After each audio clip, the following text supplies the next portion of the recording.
Four spaces, right? Mm-hmm. So when they get to I'm sorry. Oh yeah, that last season. So Chrissy just pulled up this video of girlfriends. Actually, I'm gonna have her send it to me so I can post it because they show like the transitions of everybody over the seasons.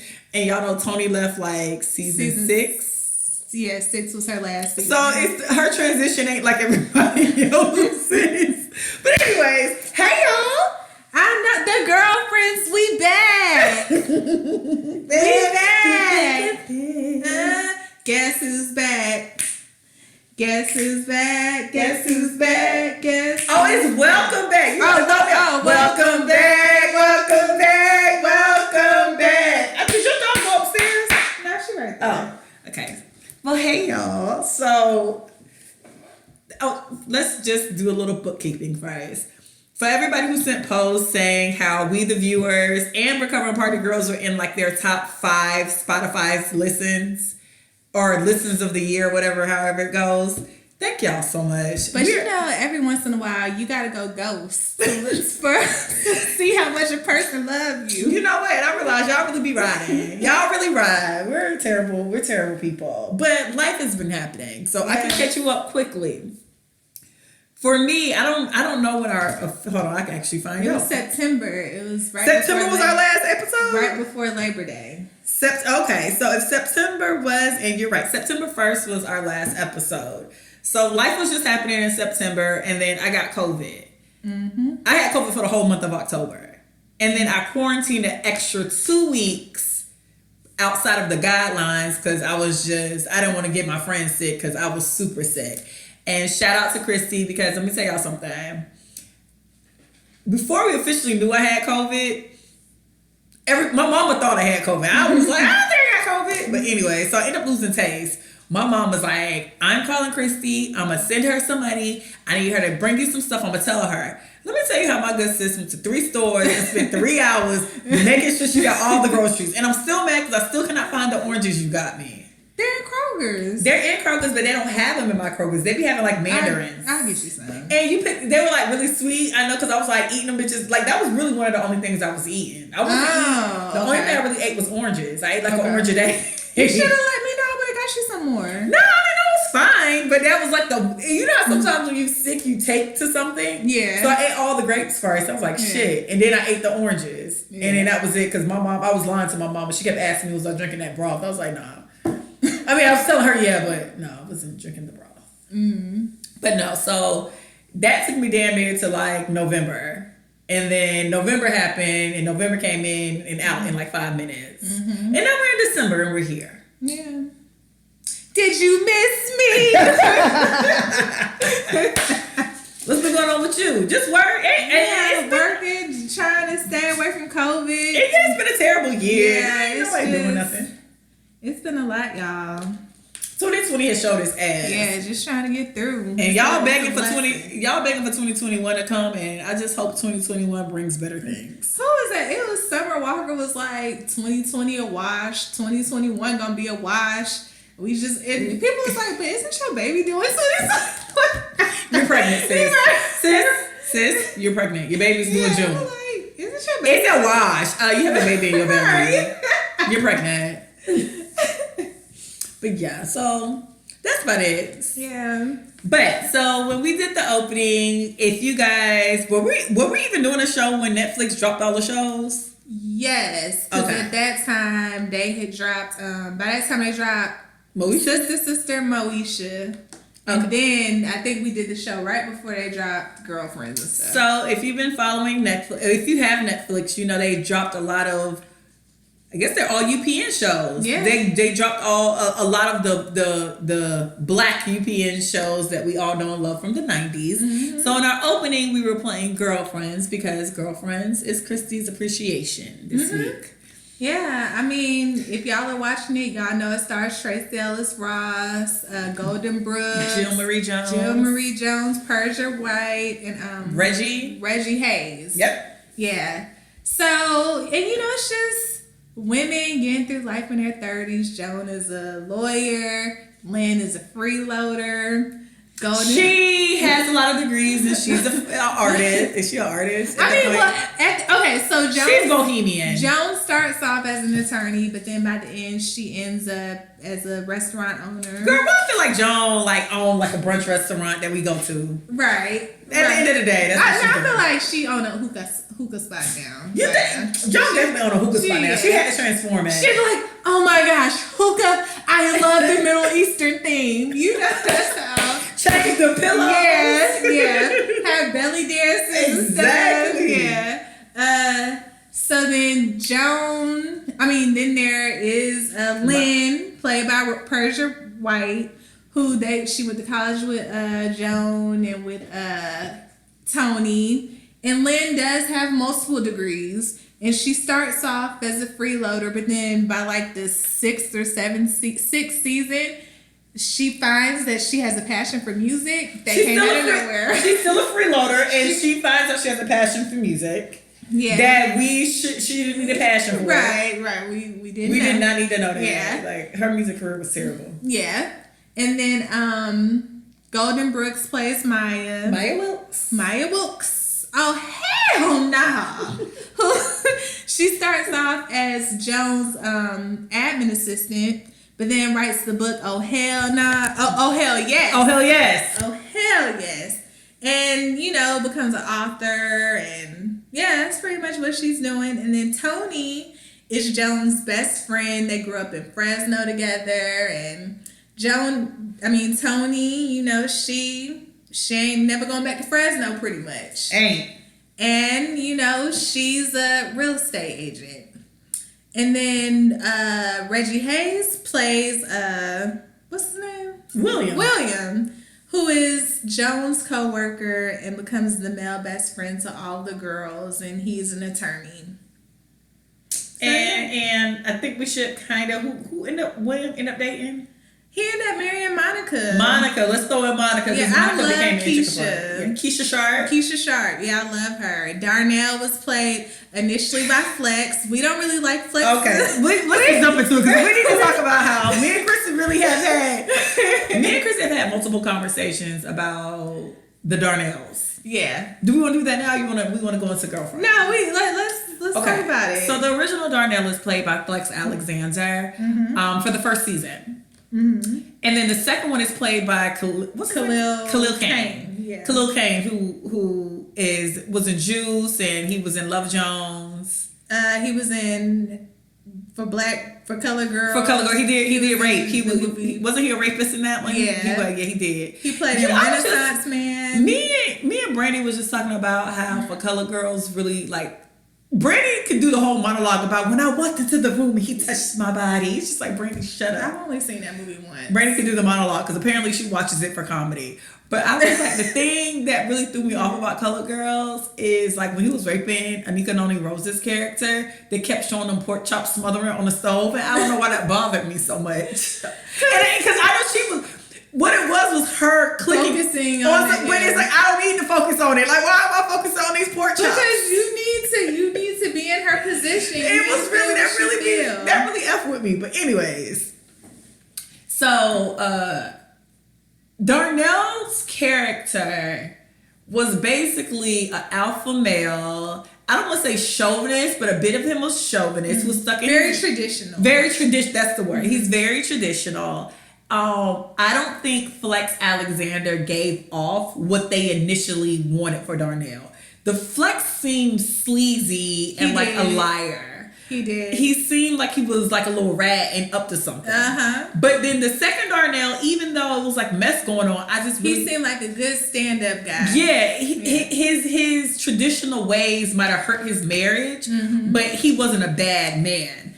Flex playing him made me feel like he was a slime ball. Yeah, because it was just the episode where they went from being he was being fed grapes by Sicily, and then him being Joan, whatever you thought you saw, you didn't see. And it's like, no, I saw what I saw. I'm not blind. Yeah, and then it's like the next episode is, we're getting married again. Love lifts us up where we belong. That wedding was so terrible. Who knows what's that wedding was so bad.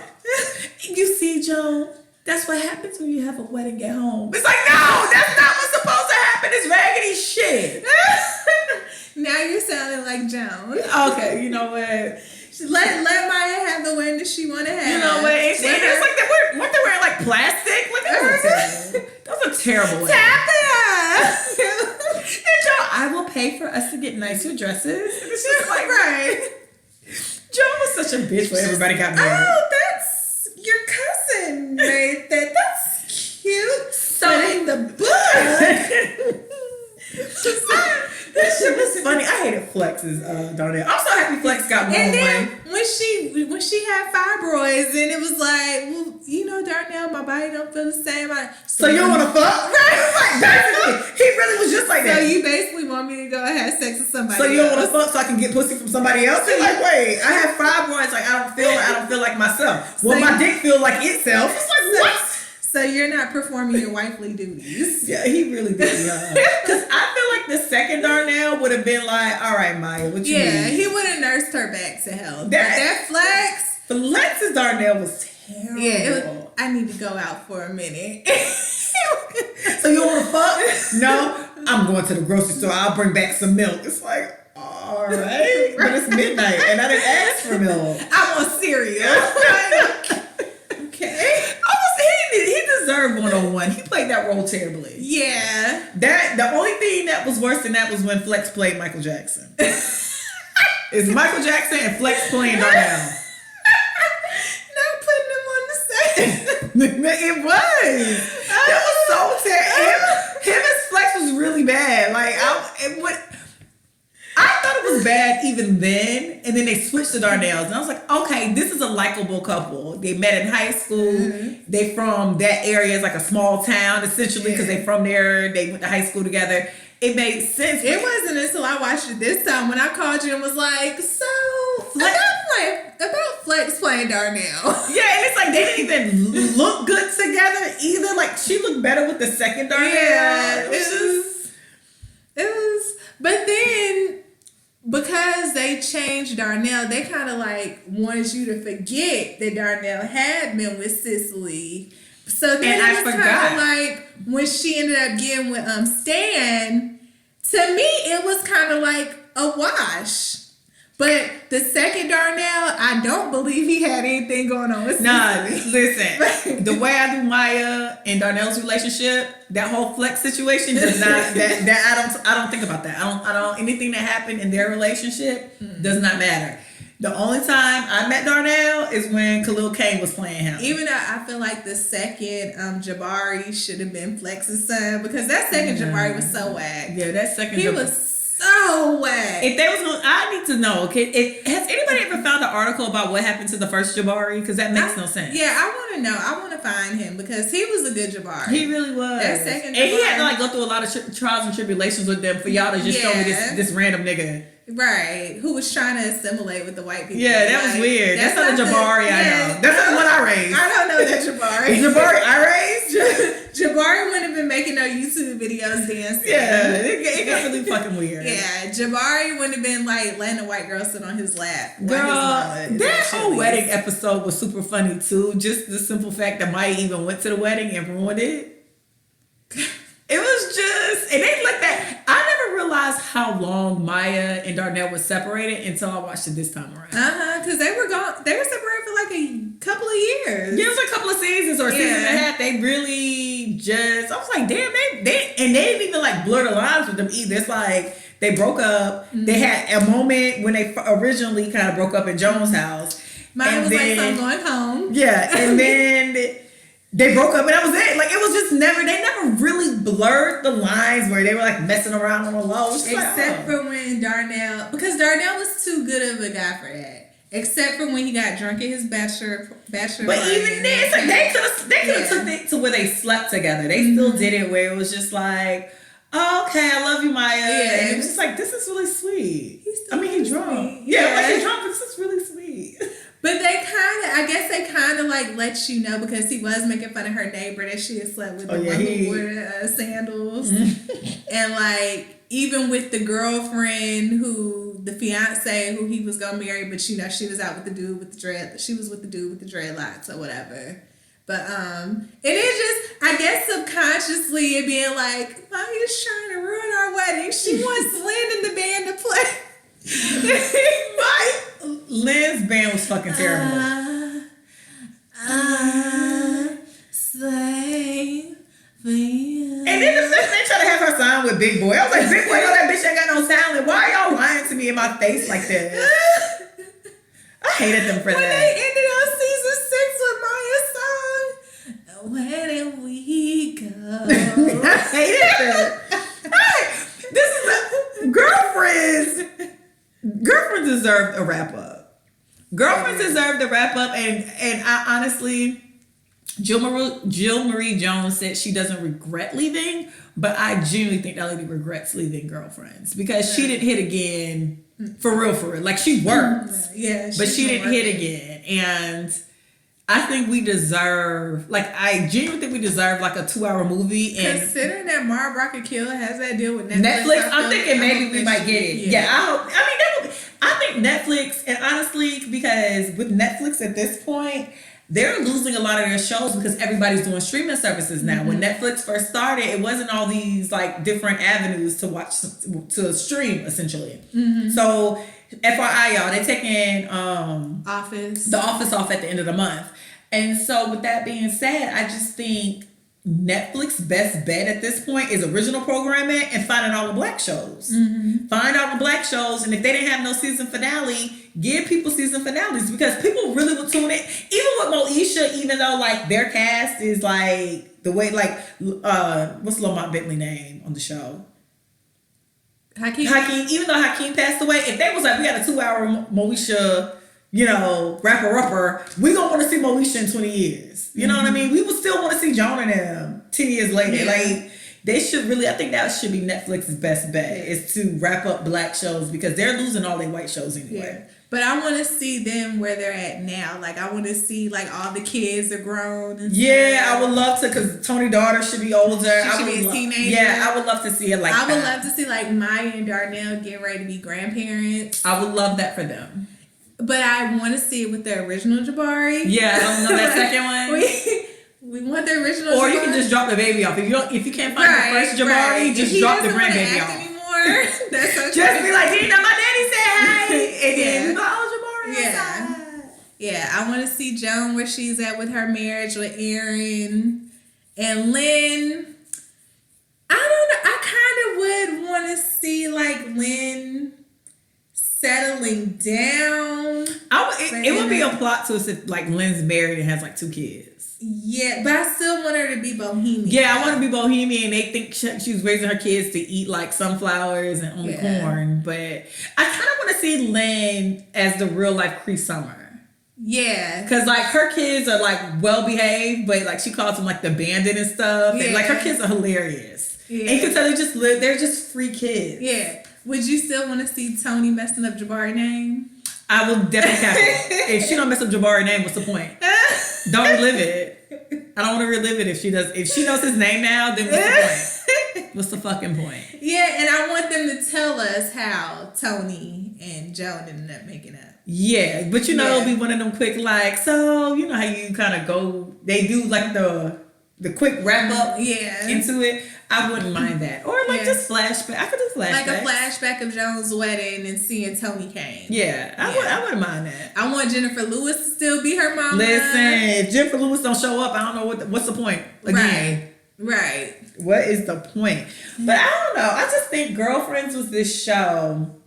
Girlfriends was like kind of, I don't want to say the first time because people like to say Girlfriends was the first time you saw people working and all that stuff, and Living Single definitely existed. The 90s are showing the 90s game of sex? Yeah, because they said it was like the first time it was such a diverse group of black women. I was just like, so did we not watch Living Single? Right.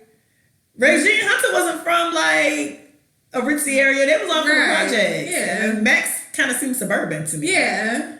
But whatever. Yeah. But I think because Girlfriends came at an age when I was, what were we, like late? 13. We're 13. Yeah, it came at a time it was like, oh, okay. And maybe it was, somebody's like, it was like the first time they talked about therapy and ate sushi. I was like, no, Khadijah went to therapy. Her therapist was Jasmine Guy. Mm-hmm. And Jasmine Guy went to... That wig shifted. Relax, release. And Jasmine Guy went to therapy with Debbie Allen. But it was very something special about Girlfriends. And I don't know I can't put it into words. Like what was... I guess kind of being like different. It felt a little different. And, maybe that's what it was. It was like the first probably black crew in the early 2000s. Yeah. And we like saw them at work too. Like, because you saw Khadijah at work. And is true. Well, no, that's not true. We saw Regina at work and Max. Yeah. But I think they were heavily at work. Yeah. Because Maya worked with Jones, that gave him a lot of storyline. Yeah, at the office. Yeah. Yeah. I could see that. Do you think Joan was like desperate the whole show? Like what are your opinions? Joan was just weird to me because she wanted marriage so bad, but then would find a way to like mess.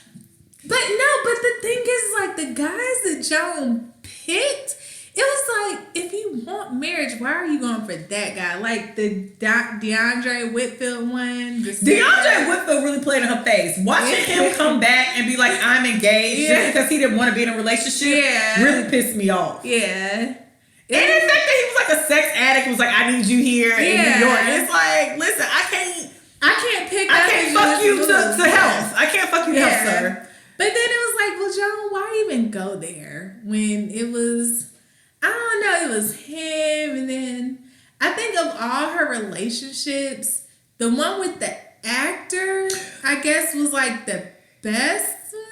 I would give her that. Let me tell you what I hated, and I forgot I hated so much. When she dated the actor's agent. Oh, yeah. Brock was so intense. Some enchanted moment. I hated that shit. It was Brock and William for me, where the relationships were the most cringy relationships. I would deal with William before I deal with Brock. Brock was so intense, and I didn't realize it. I was like cringing on my sofa, like I got secondhand embarrassment. Yeah, when I look into the eyes of you, it's like what? And then like they turned on the highway 5 times, go to Vegas. Well, I just want to take you to Vegas. Well, do you want to get married? Okay, well let's go get married. Okay, well no, stop the car! I don't want to get married. They stopped the car. Okay, I want to get married again.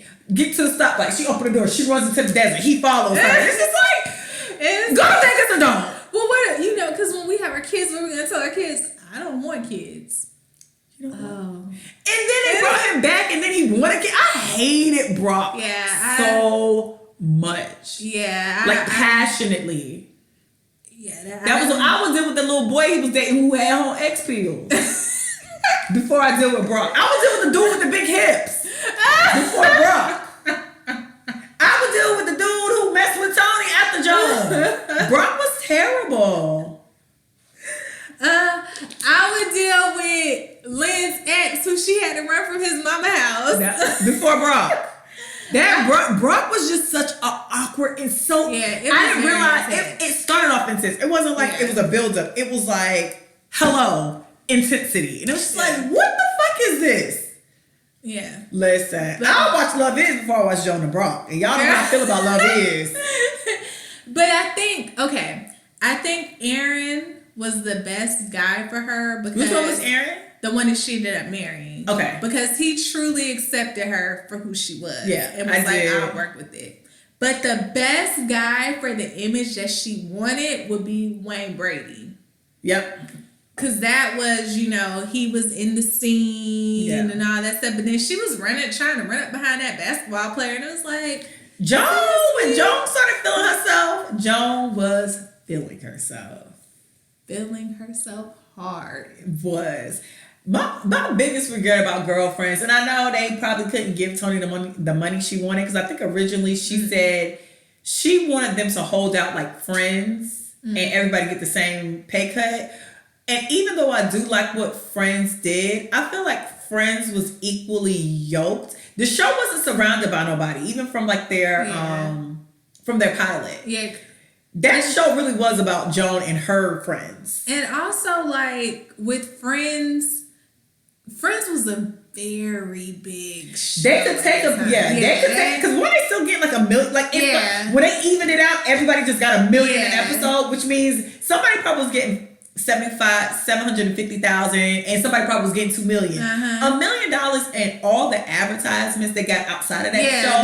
That was a big show. Wasn't it like $1 million? They got $1 million per episode. That last 2 seasons or something. They racked up on Friends. They did. Jesus Christ. Friends was everywhere. Like, even on different shows, I remember like Married with Children. They mentioned Friends. Friends was everywhere. Friends was on Rolling Stone. Yeah. They was on like high-end magazines. Yeah. Jennifer Aniston. And then I think the people who made the most money had the most deals outside the show. So they weren't really... if they would have kept it, they were being greedy. Mm-hmm. Because Jennifer Aniston stayed outside the show. I think it was probably... Courtney Cox. Yeah, Jennifer Aniston, Courtney Cox. And who was the third person that made the most? I feel like it might have been David Schwimmer. Yeah. But then, even when Friends ended, he went back to doing Broadway in Chicago. Yeah. He wasn't about the money. He wanted to act. Yeah. So, but Girlfriends. So like, of Tony or Monica, who do you think was the best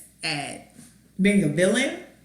Not being a villain, but because both of them were chasing money. So who do you think was like actually the best at it? Monica. She was more calculated. Yes. Yeah. Monica was very... If you gonna chase money, a bit if you can't have no heart. You gotta you gotta be able to. You don't love the man, you love the bag. So you can marry anybody because it's not about the person, it's about the bag anyway. In real life, Tony wouldn't have talked to a William because William was still corny. Mm-hmm. Tony still wanted swag a bit. So Tony was calculated. But she just happened to fall in like situations where because she was attractive, she'll find an attractive person who had money.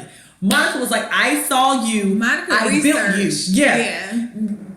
Tony wasn't doing research. Tony was Googling afterwards. We can tell. Exactly. With time. Yeah. She was just happening to fall into really should have married the doctor that gave her chlamydia. Yeah, that's the one she should have been with. And again, she had a bit of heart because even her going back to Greg after that, Monica would not have looked twice at Greg. She would have stayed, I got chlamydia, let me subscribe me something, I'm moving in, we're getting married. Because Monica was calculated. Tony still was ran by heart. Yeah. And that will always get you. When you want something but your heart still is a full factor, it'll always be. Even though they're like, she's so selfish. She would... And even though she was selfish, it was one of them things where her first reaction is to think about her, but if you give her 5 seconds, she'll think about other people. Monica wasn't like that. Monica thought about her, and she didn't give a fuck about what everybody else was talking about. But she did grow to love William, though. She did. Yeah. But again, she still, and she told him, I plotted on you. Right. Do you know what I did? I knew who you were. Yeah. I knew you was up and coming. I knew XYZ. I knew where you go to happy hour. Yeah, like I did my research. Yeah. Tony was just at the happy hour just right. Oh, he had that watch. Hey. That was right. Tony wasn't calculated at all. Right. So of the girlfriends, who was your favorite? Oh, Tony. Tony's my favorite. Yeah. Tony was the funniest to me. I think like Maya was the one that I could most relate to. Maya? Yeah, because I thought you gave me Joan vibes.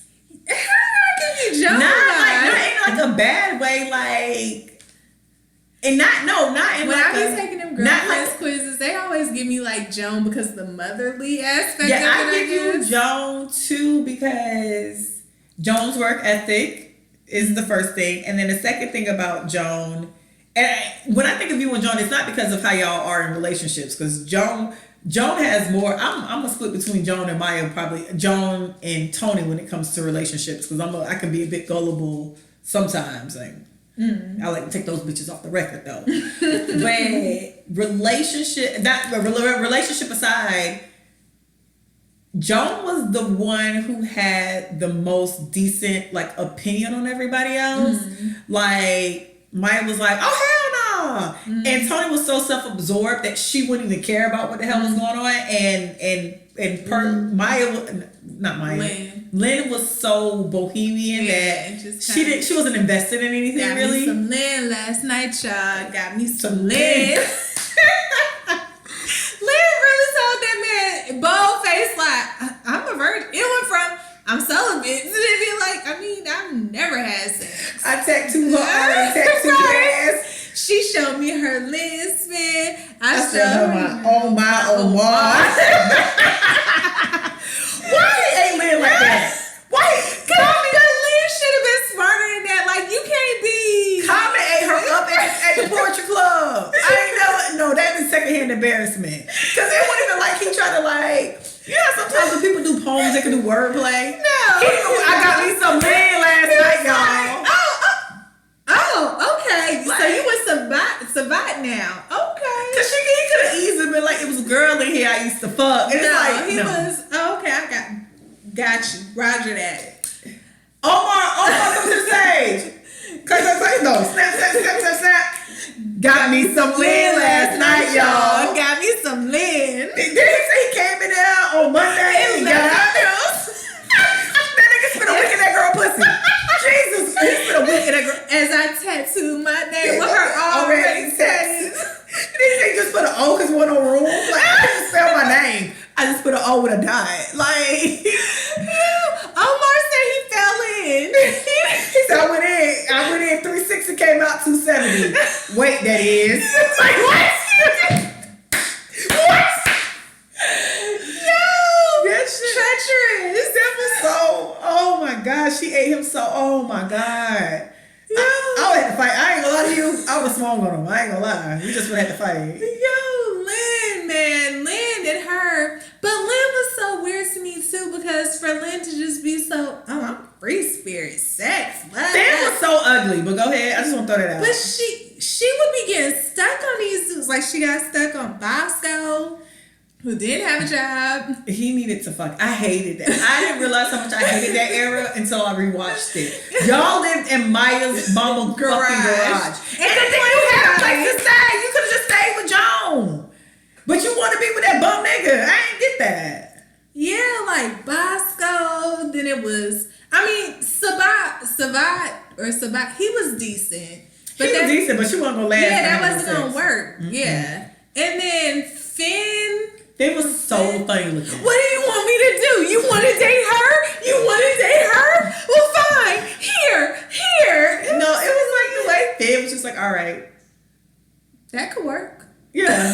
Okay. I was like, this nigga ain't cute enough to be treated like this. Yeah, you ought to beat that nigga. Stab him. Actually stab him. He ain't all that to be treating you this way, Lynn. Stab him. You better than this. Because Lynn fine as hell. Right. Lynn had all... It's one of them seasons where Lynn body got... I think it might have been... Did she have a baby on that show? I don't know if she had a baby on the show or if she had it before. It was like maybe... She may have, because that show started in 99 and ran up through like 2007, 2008. It was... And her daughter is around that age. That original Girlfriend's intro when they in a jean to the next intro when she's in like the gauchos and they hip hop. Her fucking body filled out in a way that was just like... Her face filled out. You are so right. Like that first 1 or 2 seasons, she looked like a little girl. Yeah, her body was super thin. And it's like even because she wore the same clothes, so she'll have like a corset on with like a peasant skirt. Yeah, but it was just like her body wasn't like thin, but it just was like it was like early college. Yeah, and then she came back. It was the season they changed the intro, and I think she have on whatever she had on. I feel like it might have been like gauchos, or maybe it was like another peasant skirt, but it was right on her hips. I think that's when she had just gotten tattoos. Mm-hmm. Her body was amazing. Mm-hmm. And then after that, if you watch Girlfriends, when she be in her jeans and her little tops, I'm like, no, Lynn is actually. We talk about Tracy Ellis Ross a lot. Mm-hmm. Lynn is quietly killing Tracy Ellis Ross. Like her whole vibe was everything. She was fine as hell. Yeah, too fine for Finn. She was too fine for Finn. She definitely was. And then her relationship with the preacher was just weird. I hated that too. Who was that? Dwayne Wade. It was just like, why? Sex is how I express myself. You feel spiritual when you're preaching. I feel spiritual when I'm making love. It's like, what is this shit? Girl, leave that nigga alone. And And you know what's the face wife was in those episodes too? Randall's. Yeah. Sterling K. Brown's wife. Yeah, she was. But yeah, Maya though, to me, Maya was like the most relatable, I guess, because of like her upbringing or whatever, and just kind of having to work her way up. Yeah. But let me tell you something. I already told you. That little stand situation, Maya, our friendship would have been put on brakes. Let me tell y'all. So, no. When we were watching Girlfriends, so this was a few months ago, or like 2 or 3 months ago, and we got to like the stand part of it. Well, no, I think I might have watched it before Christy. When Christy got to the stand part of it, she legit called me and was like, "Listen, let me be clear. All that what Maya did, we wouldn't be talking. I mean, we still be friends, but we not talking. Like, I'm not gonna take no bullets for you." Yeah, because you not gonna throw me under their bus. You already know your husband don't really care for me, and then you using me as your alibi. I don't even know I'm your alibi, but you using me as your alibi.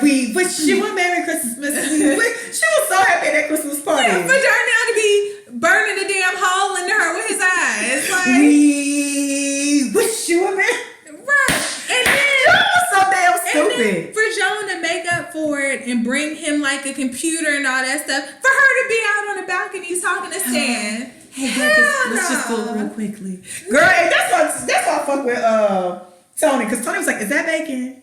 Be cool, because it's bacon in there." I'm like, "Yeah, get your bacon, sis." Tony's so self-absorbed. No, the catfish though. When they was going to that club, she didn't even care Maya there for Darnell. They gave me 6 pieces. Oh wait, okay, no, I ate she did ride with her only to be like, "So where my food at?" But no, we here to check Darnell. I don't give a fuck. Where my food? Darnell, we told her not to mess with Stan. It's not even our fault, okay? So she kept saying she want to talk to Stan. Want to be with Stan. Nobody got with Stan. Shut your ass up. We kept telling her that you got a good man. She's like, "No, it's Stan. With that big ass Slurpee." That shit be done. I'm like, Tony really is a terrible friend. We kept telling her not to do it. But it was just about Stan. Fuck Jabari. Just Stan. It's just like, I stood up for you, even though you are a bag of Chandler. No, but for Maya to do all that, all for her to finally kiss Stan and be like, he can't kiss. And then them emotional relationships be so ridiculous. It's just like, Maya, you could have just slept with him at this point. Right, like Maya. No, Maya, move. Maya, I always told you about locking your phone. No, let it play. Yeah, shit, it's not funny, but it's funny now. Sorry, Darnell. Where are you going, Darnell? No, she's trying to Joe's house. I didn't know where to go. Girl, go to your mama's house. Sit your ass. You from that area, bitch. No, you remember her mama got a man and it moved off the dresser from she did. And it had the white baby there. Hey, grandma. You don't understand. She's my mom. You don't love your mom the way I love mine. Girlfriends are so stupid. I got me some Lynn last night, y'all.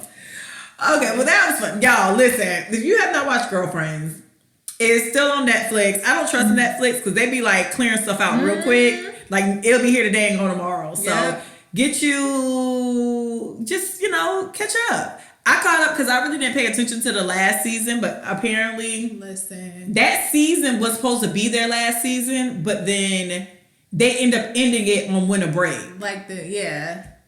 Listen, Girlfriends took up like 3 or 4 of my weeks in September. I'm so tired of watching Girlfriends. Honestly, Girlfriends took up my life.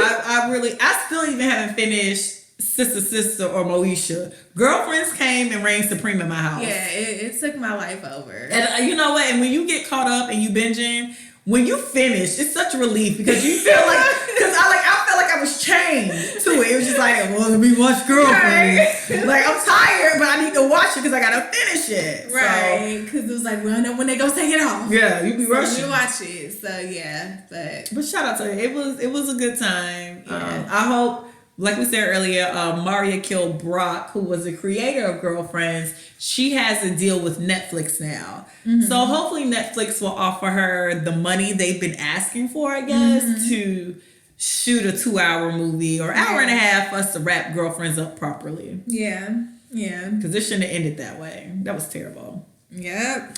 But anyway, so a miracle happens. Yes. Are you ready for a miracle? Listen. Look, 2020 may have been a hard year, but there's some blessings. And it happened in West Philadelphia, born and raised. On the playground is where I spend most of my days. Chilling out, maxing, relaxing, all cool and all, shooting some b-ball outside of the school with a couple of guys. They weren't to no good. Started making trouble in my neighborhood. I got in one little fight. My mom got scared. She said, "You're moving with your auntie and uncle in Bel-Air." I whistled for the cab, and when it came here, the lights and place that fresh with a dice in the beer. Anyway, I can say with this cab was cool. Some. Your home's a Bel-Air. Listen, so I cried my ass. You know I cried. I cried within like the first 2 minutes. Yeah. And then completely cried through the entire thing. Like I paused it to get myself together and completely cried through the entire 30 minutes. And then decided I wanted to watch the series finale and cried through that whole 22 minutes because apparently I like to cry. Uncle Phil, can you call me like you do your kids? You're my son. This is so dramatic. But anyway, so hey, who turned off the lights? I'm definitely gonna miss you, C. Okay, so the Fresh Prince of Bel-Air is celebrating 30 years. 30 years. We feel so old. So old. It used to come on NBC back in the day. I think Fresh Prince has been our appreciation before. No? Yeah, it was. Okay. It was our first, I think, or one of our first. I think Martin might have been your first. Oh yeah, I think you got Martin out the way. Yeah, it was the second one. So, the Fresh Prince of Bel-Air is celebrating 30 years, and if you have HBO Max, the whole series is actually on HBO Max. Mm-hmm. So, of course, they did their reunion with HBO Max. Maybe that was probably like 2-3 weeks ago. Mm-hmm. And so, usually when they do reunions, they've had not like this official, but they've had like reunions within each other and have had interviews. They just had a reunion on Snapchat not too long ago. They never have the original Aunt Viv because people hate when you say the black Aunt Viv now. The original Blacktress. The Blacktress, okay? Janet Herbert. And I mean, what did you feel? Because me and Chrissy have talked about Janet Herbert over the past couple of years, and I'm not gonna take anything from her artistry. I think she's gorgeous. Her body's fine. She's still fine. She's still gorgeous. She can act. She can sing. She can dance. But after a while, it became a lot with her hating Will and the Fresh Prince so much. When, as audience members, we held her to such this high esteem. Mm-hmm. So it's like, don't mention that show to me. And it's just like, well, what did we mention to you? Right. I'm trying to talk to you about Fresh Prince of Bel-Air. What else am I supposed to talk about? Whatever platform they gave her, she used it to bash the Smiths. Listen, she was going to eat. Listen, and the thing about her was she didn't eat the rest of the cast up. She ate Willow. And then she started eating Jada up too. Because I guess she figured she was going to get Willow one way or the other. Oscar's so white. It was just like, okay, Janet. You want to be Will Smith's tampon? Like, what? Janet was blaming everything on Will. Trump is in office. You can thank Will Smith. Like, okay, Janet. Okay. It's not. Her girl, that day, and Will Smith. That day she said, Jada, you want to have a red table talk? Well, come down to the butcher's block with me. Bitch, what? The butcher's block? Jesus Christ. But no. It was a lot. Jada Hubert. For years. She held on to that hate. For years. 27 of them to be exact. Mm-hmm. And she just looked on the reunion. She looked so light. She looks lighter now. Because I went to her Twitter account and she did one interview and she was like, listen, I'm probably going to do another interview in December, but I'm not going to waste my time talking about this moment. Mm-hmm. We're past it. Mm-hmm. And that's that. Like, I'm not going to waste my whatever time I have left doing interviews about this reconciliation. Even though she wasted 27 she wasted years 27 of them. Bashing. Blame that man for her son trying to commit suicide. 27. So, and I think me and Chrissy talked about it. Looking at, do you have a different perspective about the relationship now watching? Did you watch Red Table Talk? No, I did not. I haven't watched it. Okay. Because I watched the Red Table Talk, and they showed different clips from what they showed of the conversation on the reunion. Yeah. Okay. And so after watching the Red Table Talk, I'm not gonna say Will is without fault. I think, again, Will was 21 and people's like, he was an adult. I'm like, 18, 19, 20, 21, like college age to me. And he was still new to it. Yeah, it's washed. It don't count. I was like, and she said it herself. She had came from Broadway. They were super professional. Will kind of came in with his type of rapper mentality in a sense. Like he was like, he had a bunch of dudes with him all the time. It was playing music. They was running up and down the hallways. She came to work. And that charm wasn't like getting over on her. Will gives me the vibe that he can charm his way into a lot of stuff and out of a lot of stuff. And so maybe if he was running amok on the set, it was fine for Hillary and Ashley and Carlton. I mean, like, you know, Karen, Alfonso, and Tatiana. But they were Will's age and younger. So a bit of them, that was his age range. And James Avery, they said he took on a father role, so I think he wasn't bothered. He just wanted to make sure everybody was safe. So if you kind of seemed to be in his own like element, anyway, kind of like they kids. My room down here, or my room up here, whatever they're doing down there, not my business. I would say they come down here. I just want to make sure I'd rather them be here cutting up than out on the street. That's the kind of vibe I got when they talk about James Avery. Just teaching them stuff. Yeah, and like he seemed like pulling them aside. Yeah, and then I think he also knew they were young too. But I think Janet expected more from the set and from the people.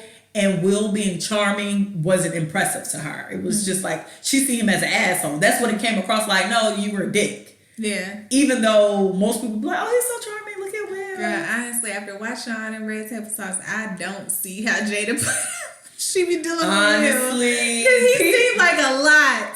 Honestly, I mean, especially even with the entanglement situation, I can tell that Jada is like not holding. Like, I think they're over all the mess happening in marriage. But I think Jada's just like, damn, I take this type of bad rap when I know I have a feeling Will has slept through hell emotionally, mentally, and physically with other women. Like I feel like he's had full out relationships and been cheating on her, and it's just like, I gotta take this shit off one indiscretion and it could have been multiple on Jada's part, but essentially I'm taking the brunt public beat, and it's been plenty of times I had to run up on you when you was doing shit to me, and you know what I mean, and it's so, and even when he like kind of like joke with her, like they love him some Will Smith, a bit of that would be like, bitch. Like, are you fucking kidding me? Because it's like, Will knows that he has the public in the palm of his hand.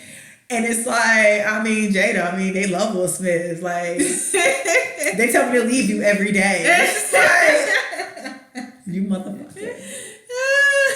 Got it. And they thought I was crying, Jada. Yeah, they thought I cared. And then she said, it's so sad. He really doesn't cry at all. Like, he's so non-emotional. He was like, it was just my allergies. He was just like, I always be crying like that. He's like, because, I drink a lot of coffee. I don't drink enough water. He's like, I think it just, I be on. And she was just like, that's really sad. He really is like non-emotional. It's like, damn, Jada. Damn, sis. Like, this nigga really be putting you through. Right. But yeah, I was happy to see it for Janet. Janet looks lighter. It feels like the dark cloud is lifted from her. People kept saying like, well, Will should pay her. I'm like, we don't know what Will did on the side. Like, but if Will told y'all he gave her money, then y'all be saying, why he telling us? Y'all never satisfied. But I just hope for her sake. And it sounds like when I watched it, she did an interview, like I said, like it was like a local news station. Like she didn't go to Good Time America. She didn't go to Good Morning America. She went to like a regular like local station. And they were like, well, why did you come to us? And she was just like, y'all just seem really nice when y'all, try to contact me. And she just said that her and Will had still been in contact, like they were texting, and she feels way better. And you could just tell, because he needed her approval. Even when she hugged him, was like, baby boy, it just, he needed a pat on the back from her in a weird way. He really wants to be liked. And you could just tell that he needed that, like, you did good, kid, attaboy. And that's what he wanted from her. And but I it was think like he felt, because she wasn't giving him that energy, I felt that also caused him to be like, what an effort if she don't want to be I don't even think that. I think that the more she rejected him, the more he tried, but the more obnoxious it seemed to her. Mm-hmm. You know what I mean? You know, it just was like, look at me, look at me, look at me. Then it's like, she's not looking at me. Now tap dancing, look at me. But then it's obnoxious to her. Like, bitch, I ain't want to sit down. And he's just like, no, this little light up. Look, I can do your dance. Right. It's just like, no, leave that lady alone. Leave that lady in her dressing room. And the studio also was trash too when they told her not to come out her room. It's like, you gonna tell this grown ass woman on a set. So I'm like, I just think that situation went down a road that could have been stopped if everybody just had a conversation. Yeah, because I'm also glad that she took accountability for her actions too, because it's like, honestly, all these years, she's been like, well, they said I was difficult and da-da-da. But then it's like, when you listen to her, it's like, well, I was getting abused at home. So you were going into work with the attitude. And you were pregnant. I had hormones. Yeah. He wasn't working. She was the only sole provider. And so you were projecting that instead of communicating that to, I mean, you didn't have to tell everybody your business. Yeah. But instead of like just sitting down and talking to one person, because they didn't know what was going on with you. They're just like... But then that goes back to her idea of work. Mm-hmm. You go to work. We're not friends. We're not family. You leave your personal... Even though her personal business was seeping into her attitude, but you do your personal business and you come clock in, you clock out. She treated it like a traditional job. But then it's like you're making it uncomfortable for everybody else then, because they've built like a family. And now you're outside of that family. Yeah. And so...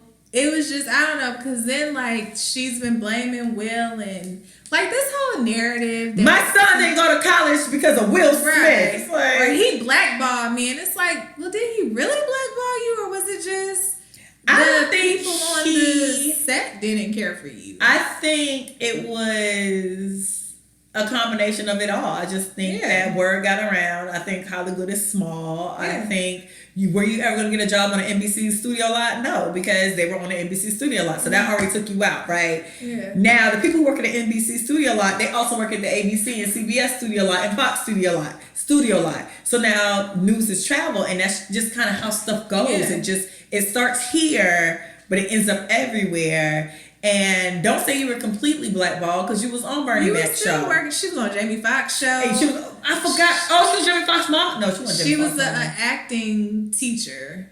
Yep. And I remember there was like a Christmas movie a while back. I think it had like Ray J and Keisha Knight Pulliam. She's worked, and even Karen Parsons said they've worked together since she's been working since then. So it wasn't like she was entirely blackballed. She just didn't get the role. I don't think she got the roles that she does. Well, I'm gonna say she deserved. I'm about to say the way she thinks she deserved. But honestly, she's very talented. Yeah. She deserved a lot. Yeah. Yeah. But I think her attitude was terrible. Like that. Yeah. And then it's like that whole thing about like, well, look what Friends did. Friends came out years after The Fresh Prince of Bel-Air. But that whole, well, they went and they were able to get the salary, and I wanted that for The Fresh Prince. But it's like, but you were on the show for the first 3 seasons, and I think she wanted to do that during the second season. The one gonna work. Yeah, because the show, y'all were still building. And then also, that's a lot to put on the Will to be like, well, you need to get all of our salaries level, because you didn't know what Will was going through at that time. And Will on taxes. He was saying he was saying all his money from that first season really was going to paying taxes. Yeah. Like he was like, I really didn't have no money for real. Yeah, and Will, he didn't want to mess up that chance, because he could have been like, well, let's all band together, and they would be like,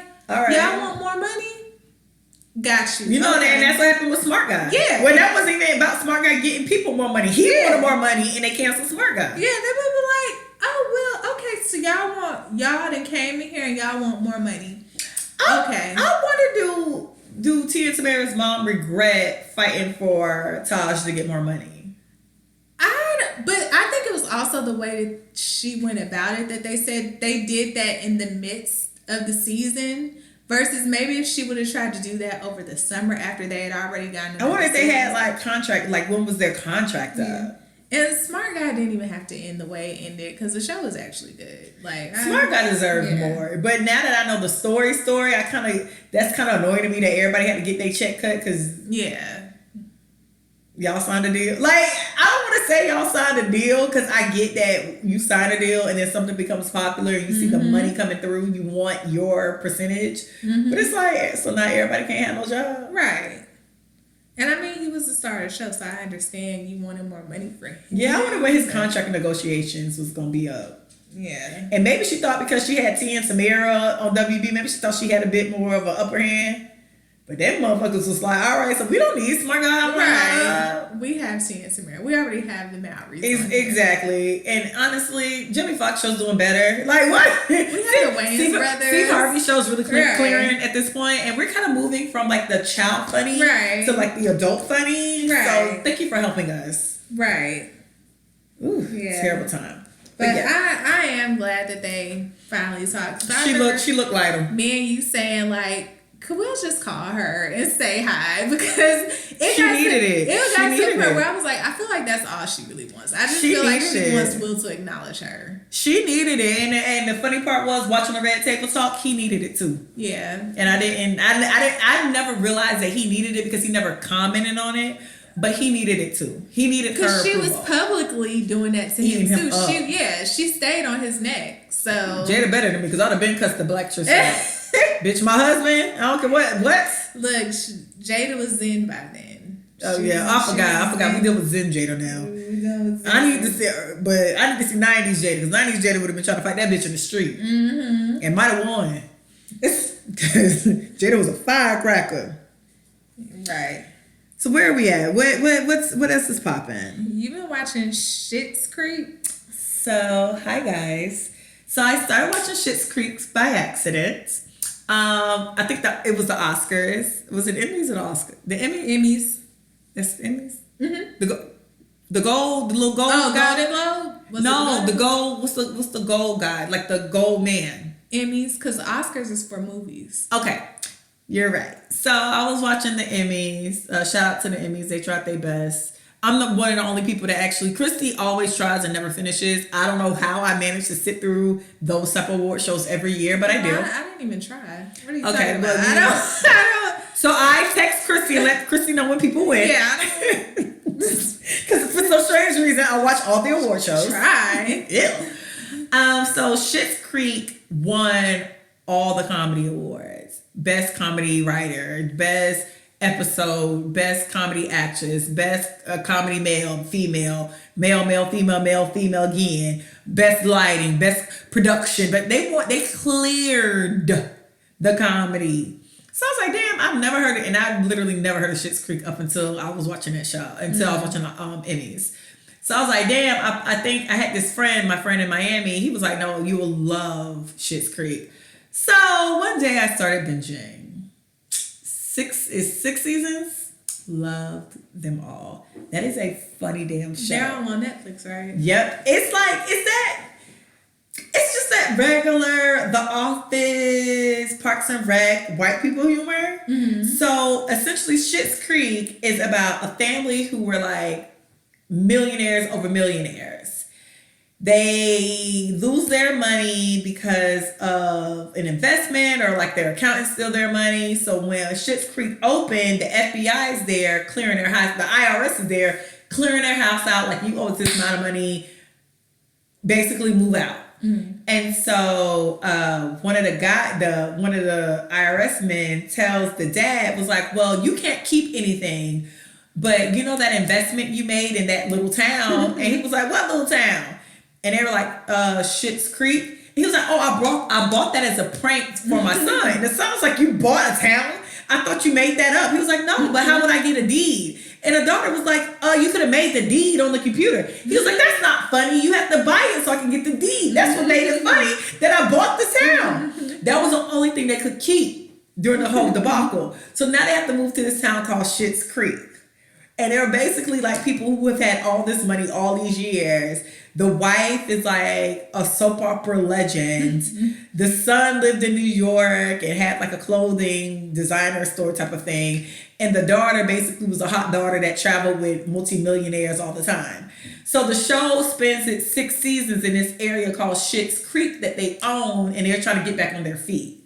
So it was just hilarious. It's with Eugene Levy, and I can't remember. He's like in American Pie. He's in a bunch of movies. You know Eugene Levy. And Catherine O'Hara was in Beetlejuice, Home Alone. She's the mom in Home Alone.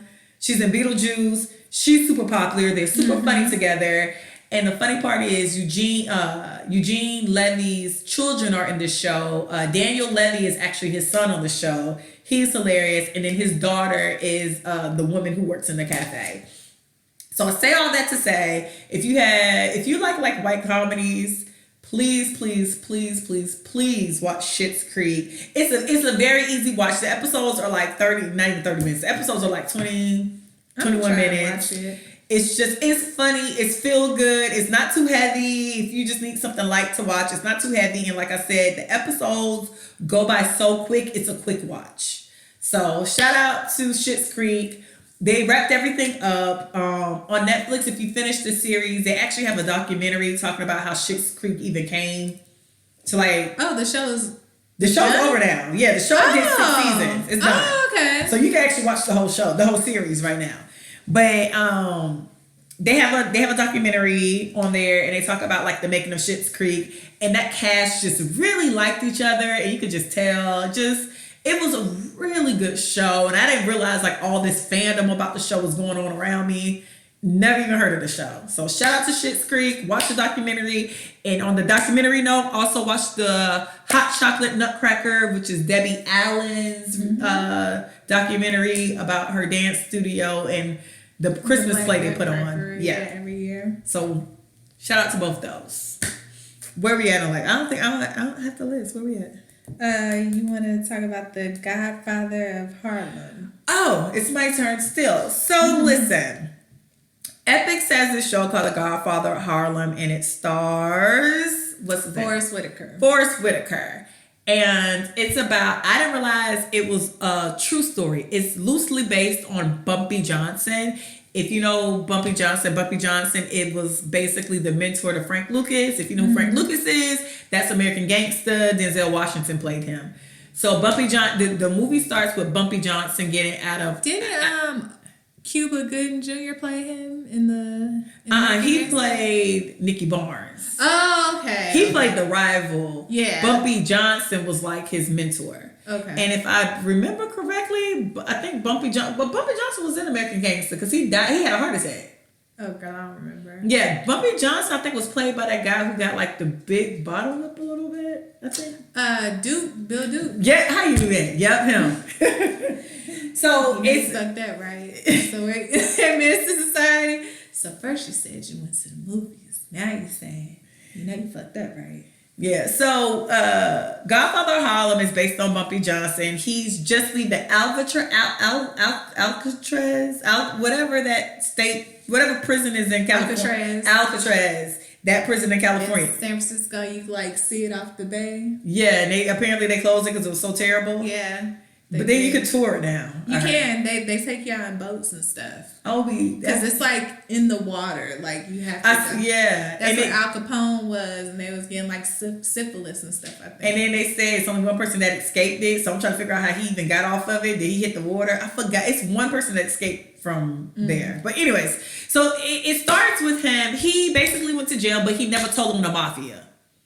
So because he never told him the mafia's loyalty, the way they go is you can't touch him. He never sold us out. He did his 15-year bid, came back to New York. It is what it is. So he come back trying to assert his power because, drug dealer niggas can never just go back to having regular jobs. Can't. Just won't. Just won't just get a job. Just won't be a garbage man. Just won't, work for the telephone company. You would think that while they drag them, they would like put the money away. Nope. So they... And then even if they put the money away, it'd be like... We gotta flip it. It's like, no, you don't have to flip it. Go live comfortable in the Midwest where shit is cheap. But no, you're gonna get a high rise in California and in New York. Live under the radar. No, this nigga came back. That girl picked him up. Like, no, this nigga came back and like He didn't do 15 years. So he came back. Wife still fine because she was younger than him anyway. So he come back. People know he bad. Nobody really F's with him. Like, nobody F's with him and even try to, like, mess with him. He comes back. His street credibility is still intact. He did not sell out on the Italians. If you ever watch any Italian mafia movie, the Italians basically at this time was like running the shows, like 5 families. All the Italians. You know how older people It's the Italians. The main person on the Italian side was like, you cannot F with him. He was very loyal to us, XYZ. And even though, like, it was a lot of murders and stuff going on, if you watch a lot of mafia type of documentaries, you'll realize that in order to do a killing for real, in order to do a big killing, you have to have like all 5 families in agreement. So Bumpy was untouchable because the main guy would not let the 5 families like do anything to him. So he's trying to figure out like his place. The Italians are selling the drugs down to Harlem. He's like, yo, I used to run this area. Get him the fuck up out my area. So it was just a lot of him trying to assert his power and get his footing back. So it's on 1 season right now, but I didn't know. I thought it was like fictional. I didn't realize that the story was based on Bumpy Johnson. So then I was extra interested because my secret passion is like drug lords and like Italian mafias. Ebony really be calling me and telling me like how they could have got out of doing like the way that they actually could have escaped, and it's like they were drug dealers, Ebony. So don't save them. They don't want to be saved. I do have a bad habit of wanting to strategizing. I do kind of help drug dealers and mafia people get out their situation because secretly I want them to win.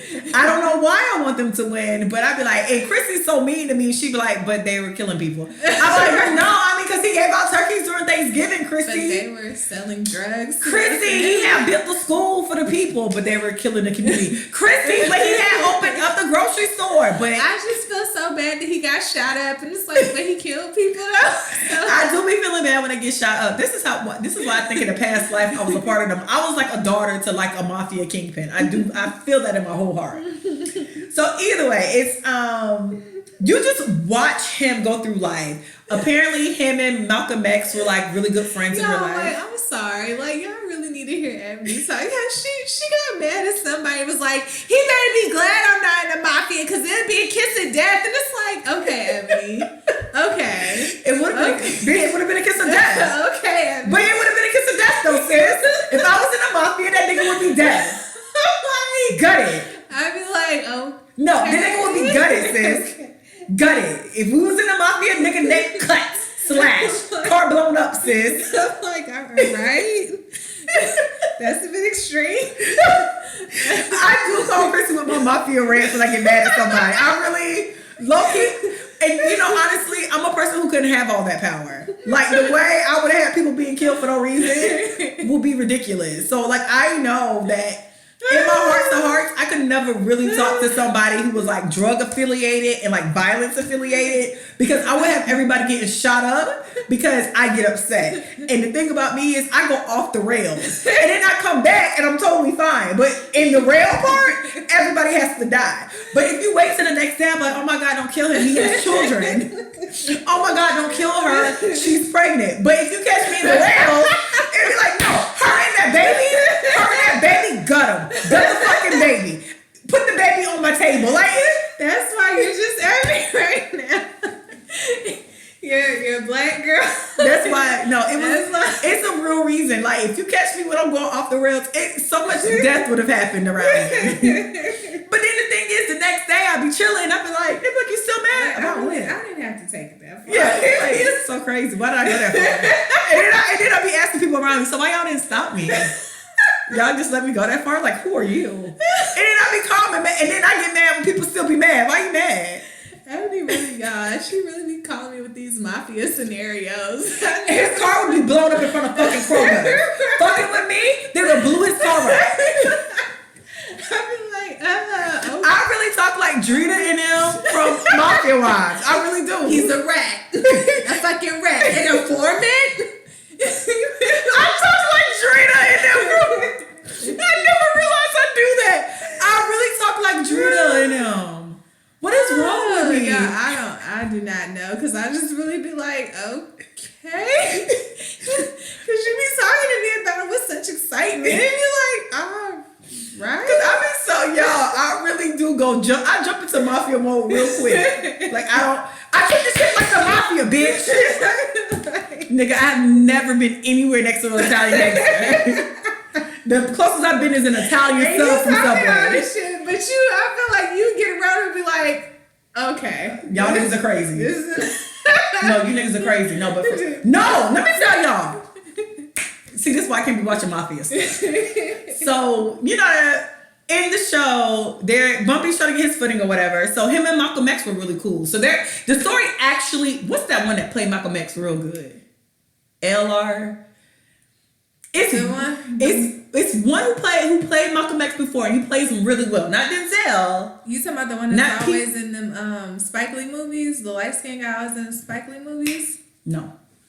He's in it too. He's old shyster ass. He's the mayor. Oh, so okay. He's like he's a bit scummy. Like he fucking bitches. He's shady as shit.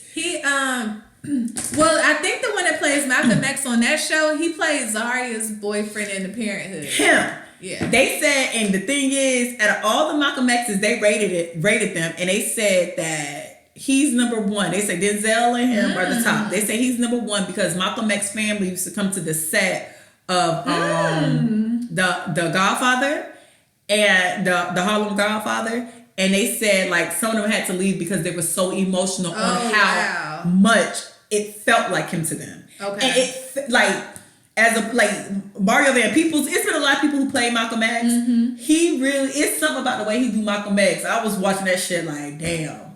But him and Bumpy are friends. So you watch Bumpy go through his life, but you also get to see Malcolm X in the Nation of Islam. It's just how the stuff kind of went sour with them. And then that kind of parlays into Muhammad Ali as well. You get to see a bit of Muhammad Ali because Muhammad Ali and Malcolm X were really good friends. You know they got a movie coming out on Prime. With Regina King directed it? Yeah. One Night in Miami or something like that. Yeah. So, which I'm not going to say nothing yet. We're going to wait till I watch it. It's some of the casting that hasn't won me over yet. It's just like... Who's in it? Because I've seen like a trailer. The person who plays Muhammad Ali, I don't know his name, but I just don't... Okay. Because even Will Smith ate Muhammad Ali up. It's something about Muhammad Ali that I'm pretty. I'm just so goddamn pretty. It's just like, I don't think he's going to be able to be... I'm pretty. And that one guy from Underground... I don't know who he's playing, but Aldous Hodge. Whatever character he was playing, I was just like, I need to see him play him. Okay. I need to see it in full action and movement, I guess. But yes. I'm sorry. Side note, but I've never I've seen Kerry Washington's husband, but he looks really good in that movie that he's gonna be in. Carol, let me tell y'all the secret gem of life, and I've been saying this for quite some time. I can pull up the tweets and the post on Facebook. Kerry Washington's ex-football playing husband, who was doing well in the NFL, he was playing for the Ravens for the most part. He did a couple other teams, but for the most part, he retired with the Ravens. He is cute as shit. And the thing is, he's like cultured as well. He's actually African. His father died when I kind of know the history. His father died when he was younger, so he basically was copying his brother, and that's how he ended up in football. But he was really... Did he go to Stanford? Yes, he's also smart as hell. And when he met Carrie was in New York, like on a sabbatical from Hollywood. I guess she felt... It was before she got scandal. She just wasn't getting any real work or something. And she had just got out of that engagement with that weird-looking white boy and a whole bunch of other shit. When he wanted to meet her, he just wanted to meet the lead actress of the show.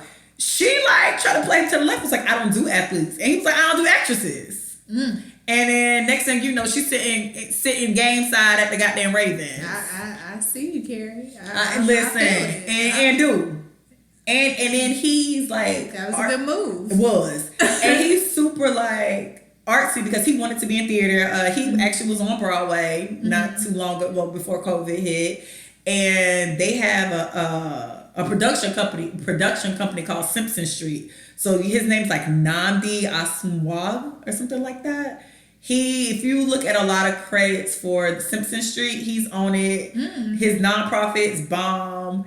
He's fully submersed in his culture, and he's still tall and cute. He like a good 6'2", 6'3". Oh wow, he's very attractive and attractive as fuck. I'm sorry. Yeah, when I saw him on the Soul Train Awards, I was like, oh, okay, Carrie. And then somebody put out a tweet like, Carrie finally let her husband out. I said, no, bitch, he's been out. Y'all been asleep because you know who been knew was me. I was just like, Carrie. I seen pictures of him, but that was my first time actually hearing him talk too. Like, Carrie husband. Yeah, you good luck. Carrie did some things when she did that. That was a good look, Carrie. You got your he don't want to be a mess. He had one child already. Mm-hmm. Just and we still ain't seen their kids. We seen. Oh, we had that one time, but that was because they went to that one. People was like, Africans will show your shit. They went to the party with like his family, and the next thing you know, here go the kids. It was like, oh, I forgot they even had kids. I forgot Carrie was married. And then somebody like tried to try Carrie at that party. I gotta find that video. And they were like, they said something to Carrie. She's like, Mrs. Asamoah, like the way she checked the bitch. Like, I was like, bitch, I would check too. Bloop. I would check. Let these hoes know that's your nigga. Right. Because I want him to be mine. Right. That's why she don't even be sharing them with and you. She shouldn't. She keep their relationship. And he's not even on social media. None of y'all business. Ain't. And it shouldn't be. Well, we don't know he on social media. He might have. Yeah, he probably got a secret account that's not verified. I've been looking for it. Ain't found it yet. But he do have his nonprofit has a social media page. I followed it thinking I was gonna see more of him, but it was just the nonprofit stuff. I did. But yeah, shout out to Kerry Washington. That's off subject, but shout out to Kerry Washington. Namdi. He got a movie called Sylvie's Love that's coming out on Amazon Prime December 23rd, 24th, or 25th. I don't remember the date, but it's around Christmas. Got him. But back to Godfather of Harlem. But anyways, so you need to watch it because it's a good, if you like the American Gangster and some mafia movies, it's a good goddamn time. Well, I want to watch it, but like with Amazon Prime, you have to pay for Epic something to watch it. Do you have a Fire Stick? No, I don't. Girl, get your. I'm not fancy like you. We can. I haven't sell. Well, I got you. Yeah. Okay. They'll watching the fight. Anyway, so it's actually a really good show. I'm assuming they got a second season because I don't understand why not. Also, this is really what I want to tell y'all. So. Spoiler alert, if you're gonna watch it, I'm about to just tell y'all something because I thought it was the craziest thing. So I tend to forget how like malicious the gang and drug wars were, and when they want information, how far they will go to torturing you but keeping you alive.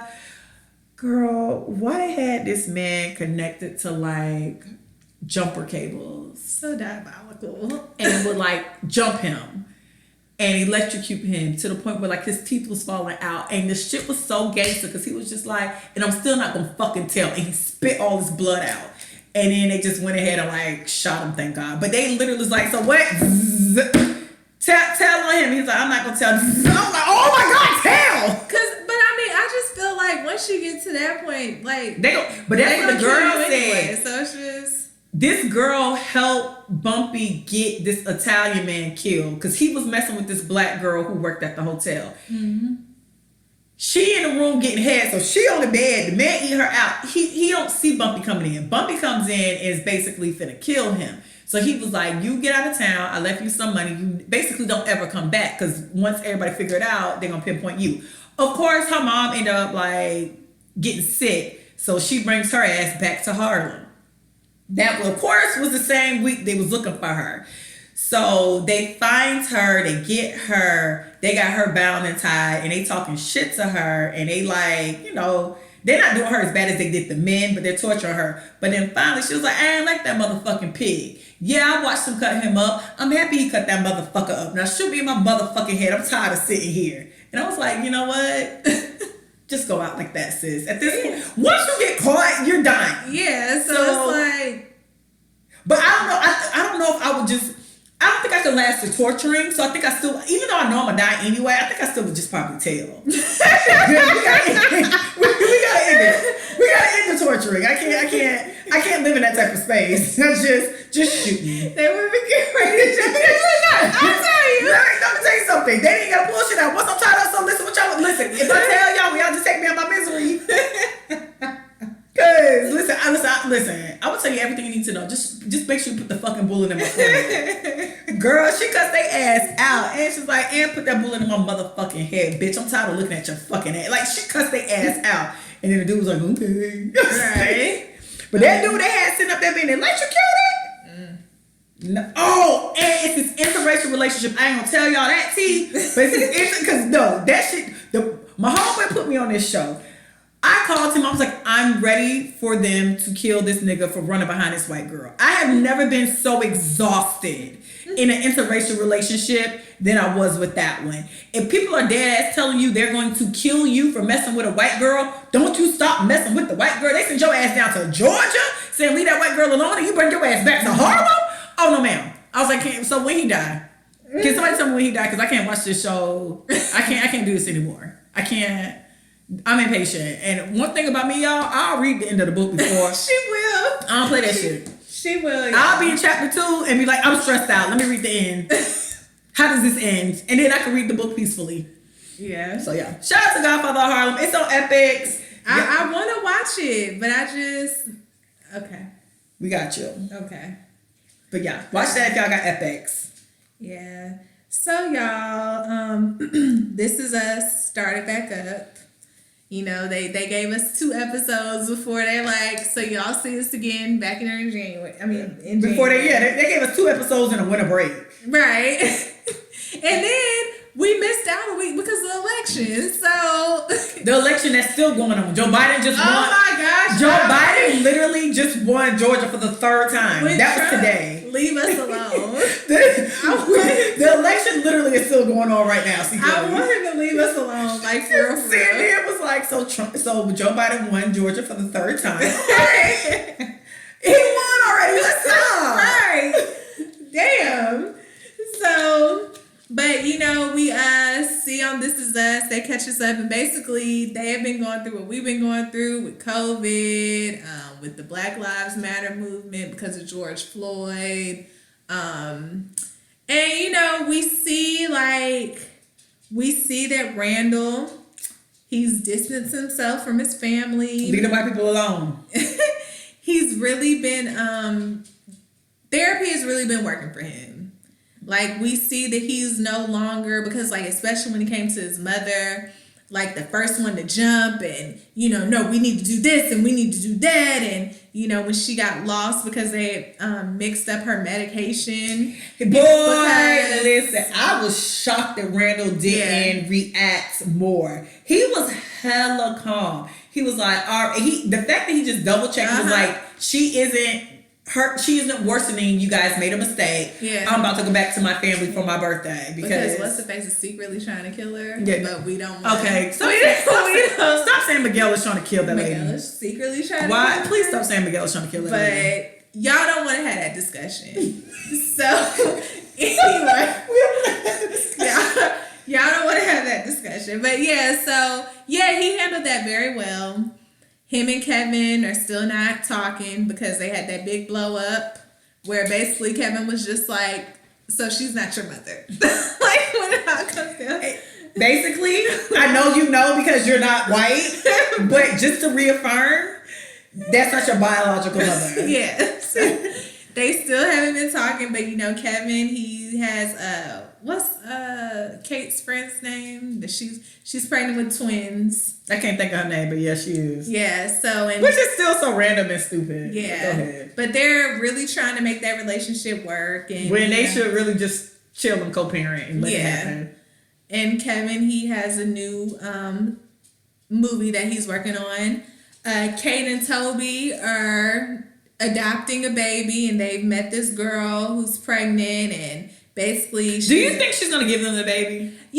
I've been seeing people have been speculating that she move a little funny. I don't know. And you know how This Is Us. This Is Us will reel us into a storyline. No, they will let her give birth. They'll let Kate hold the baby, and then that girl will change her mind by the end of the episode. And now we sitting here me personally, sitting there with a bunch of tears. Right. And then they'll just be but they were randomly in the hospital and another baby, how it was with Randall. And they're playing that little theme song and all the you'll see. Yeah, you'll see a random baby pass by. And it was her mom left her outside. Did you see her mom? No. And then Kate, that's our baby. And then they'll be showing clips of when the daddy saw Randall and was like, we gonna get this. Yeah, this is like to tie it all in. And then something that they revealed to us when they ended the last episode is that Kate was pregnant by that abusive dude. Oh no! What we really need to talk about? Randall mama wasn't dead. Mama is alive. Like she coded, but they brought her back to life. But she's been with this Asian man. Which I don't know how that ties in because I'm in Korea. I don't know. And see, that's what I don't like about This Is Us either. Them fishing and just the way they set everything up makes me feel like they're somewhere not in America, in the Philippines. They'll be living in the same neighborhood. No, he literally is their next door neighbor. And you'd be like, wait, what? But the thing is, so Randall made this video that's how I know he in the same area. Yeah, and he saw the Asian man saw the video of Randall.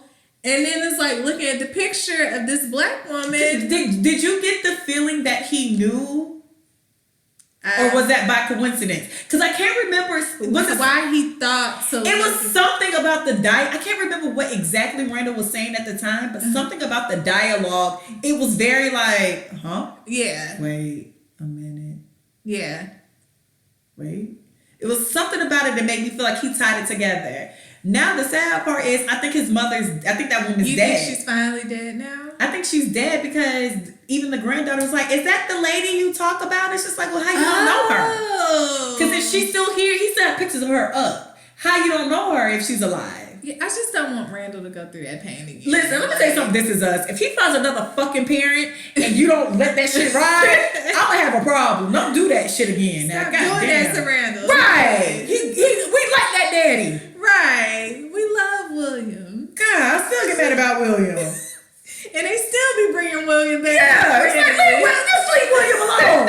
Y'all wanted to kill him. Now y'all in the first season. Right. Y'all wanted to kill him. Now y'all want to break him back. And William C. Fitzgerald still getting nominated and winning awards and stuff off of This Is Us. He be in the scene for like 5 minutes. He do be getting nominated quick as hell. He be like, guess. No, he do get guest spots like it ain't shit. He be like, hey, Randall. And the winner is. It be like, William, I wrote this poem for you, Randall. And that nigga be winning too. And the winner is. Like, that nigga said 2 lines a whole season. But I really can't. I cannot deal with him meeting. I need him to have a happy ending with the mother. If y'all not gonna bring me no happy ending, when I mean happy ending, I don't need her to be on drugs. I don't need her to be saved. I don't need her to be mean to him. I just need her to be so receptive because honestly, her not having Randall isn't her fault. The dad really, and it wasn't the dad's fault. He panicked. I mean, they out there on drugs and shit, and when they said wait for the police, I'm with him. He did what was he did. We know Anthony. I'm sorry. We know you. I'm sorry. He did it. A lot of stuff is fight or flight. He decided to fight. No, flight. Flight. I get it. He was in it was a peculiar. If it would have been me, I would have froze. I'd be like, what? So what am I? Run, bitch! Run! I'm with him. Stay right here. All right. I'll be that nigga. That place, so wait.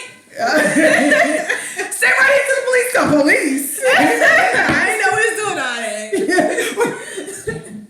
I'm still like that now. Listen, I just had an incident not too long ago with a friend. I'm just like, so listen, we staying or we going? Because if you going, you need to go right now. I'm easy. Go! I'll go in. Like, it brought me along for it. And I'm go!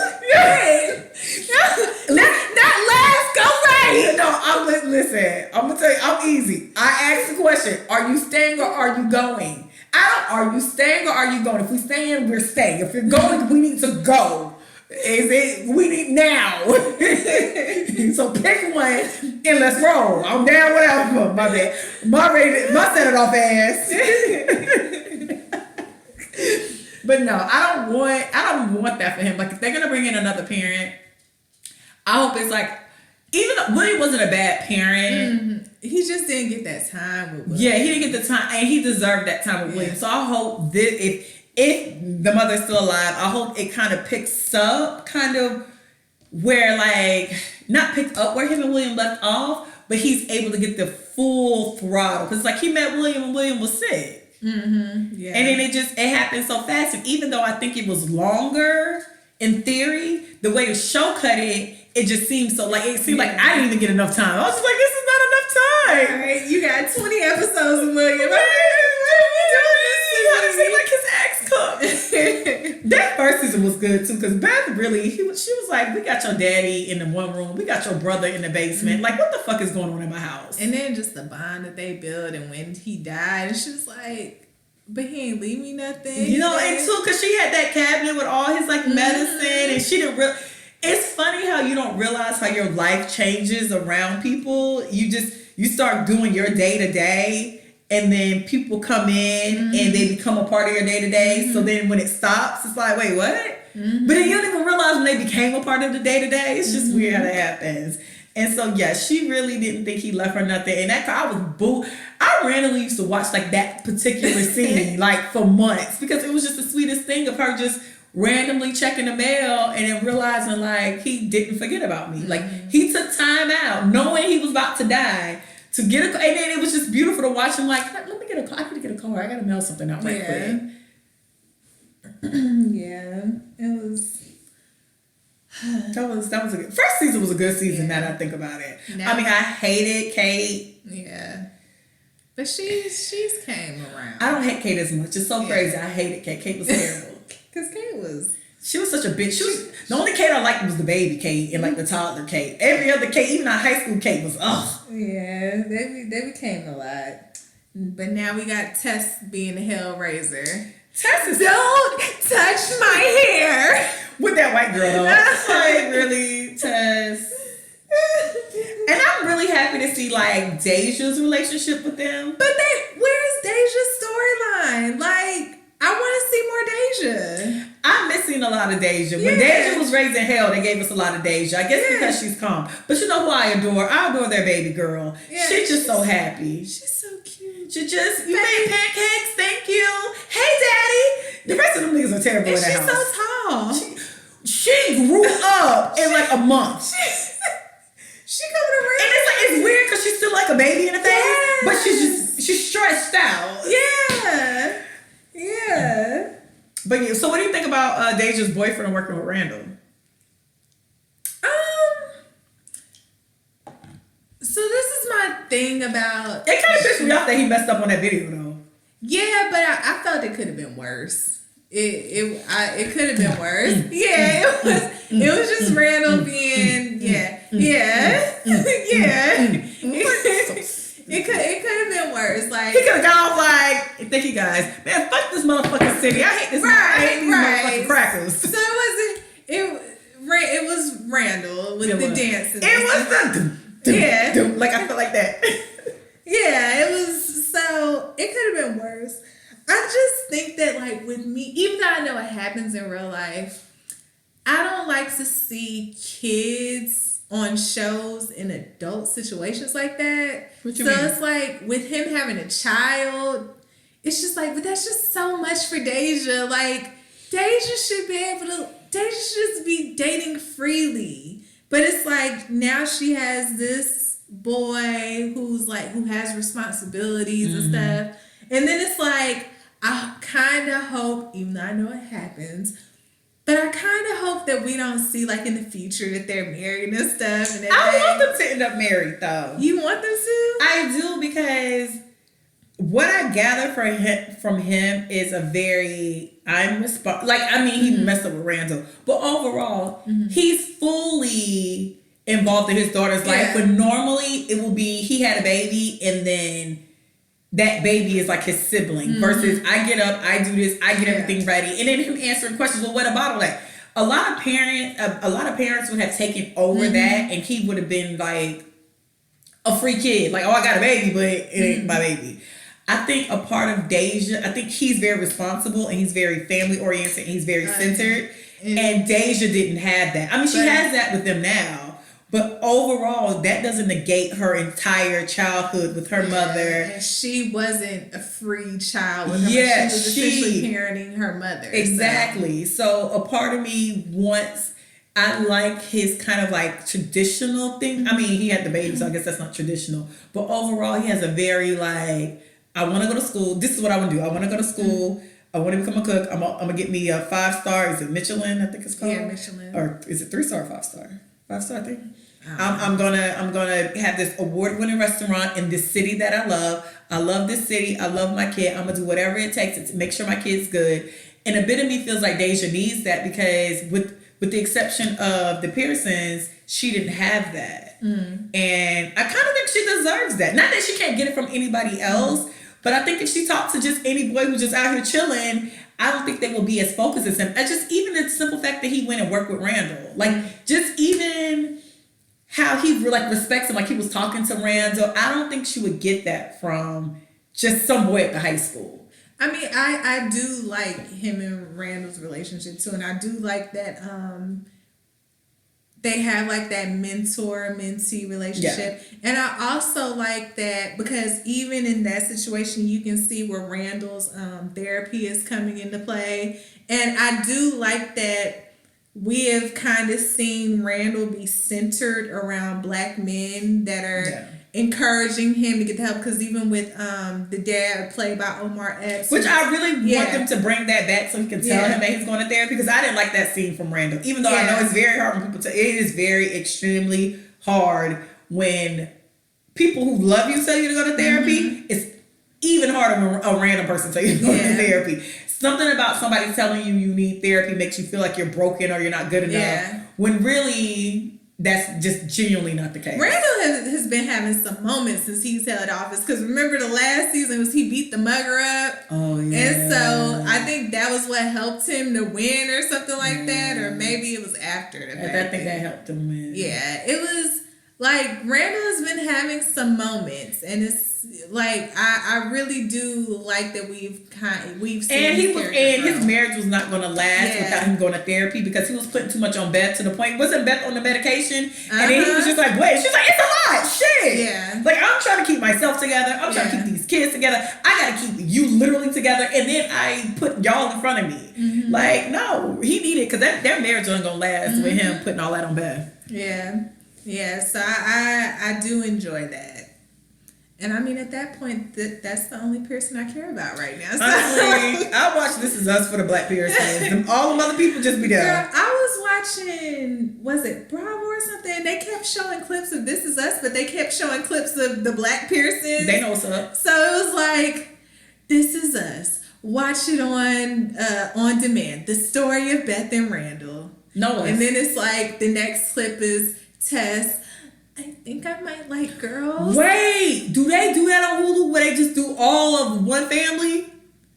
I don't know. The clips that I've been seeing, they've only been. Let me tell you how that would be up my alley. I've been thinking about that shit for a very long time. I was like, why can't I just watch the Black Pearsons from episode 1 to now? just them. I don't want to see no white people. I just want to see them. Yeah, no, they've just been showing clips of This Is Us, but they've only been showing clips. The only clips I've seen are of the Black Pearsons. Let me tell you, y'all ain't gonna be able to see me for the next couple of days if I find out that I can just watch the Black Pearsons. Because that'd be the thing, so I'll be feeling like fast forward. It just be too much. I mean, they ain't gonna say the Black Pearsons. They're gonna be like, This Is Us. The story of Randall. Right. And it'd just be a season of Randall. Oh yeah, Euphoria. Didn't they have an episode about Rue that came on last night? I gotta watch that. I need to watch it from the beginning. I never watched it. Yeah. So This Is Us. Is there anything else you want to add about it? No, but I don't see the Black Pearsons yet, but they do have it broke down in a way that it makes me feel like I could possibly keep scrolling and find just the Negroes. Dun, dun. No, that's it. But shout out to This Is Us. They don't come back till like January or something. Yeah. So, but and you only missed like 2 episodes, I promise you. Yes, you ain't missed much.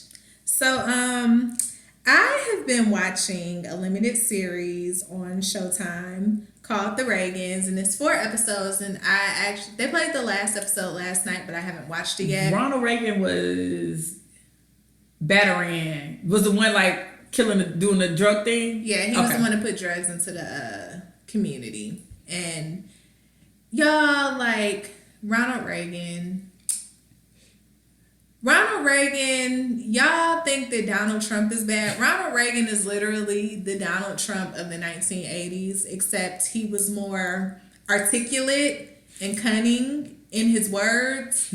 Ronald Reagan initially started off as an actor. He was married to his first wife, but that didn't work out. He ended up getting with Nancy. Nancy's stepfather was a businessman, and he was very racist, and he pretty much indoctrinated Reagan into his beliefs, because Ronald Reagan, he started off as an actor, very liberal. He was a part of the Actors Guild, the Actors Union or whatever, but got up with Nancy's stepfather. And then plus, by that time, Ronald Reagan, like his acting career was starting to wind down. So it was just kind of like, well, what's next? He was impressionable, because you know them Hollywood artists in real way. He was very impressionable. And basically, like, the Republican Party knew that they needed someone, and they started to, like, get behind Ronald Reagan. And Ronald Reagan started off as a Democrat, but when you listen to him, and if you listen to, like, a lot of white people around that time, they start to use very coded language, because we all know that the parties initially started off switched. But what happened was LBJ, who was, he came after Kennedy. LBJ helped to pass the civil rights, a lot of those laws or whatever. Mm-hmm. So that's around the time when the Democrat Party really started to, like, be accepting of black people. And that's around the time when you hear a lot of white people, a lot of white men, and specifically with Ronald Reagan say, well, the Democratic Party left me.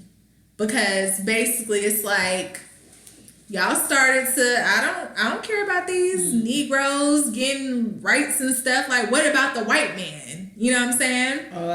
So, yeah, so that's when they started to go to the Republican Party. Reagan started off as the governor of California, and he was just, I don't know, Nancy was a mess.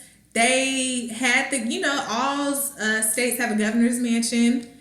They were used to being in Hollywood, but Sacramento is this capital for California, so they had to move to Sacramento. Didn't like the governor's mansion, so they started renting a place that they basically had California paying for. So he was the governor for some years, then he became the president.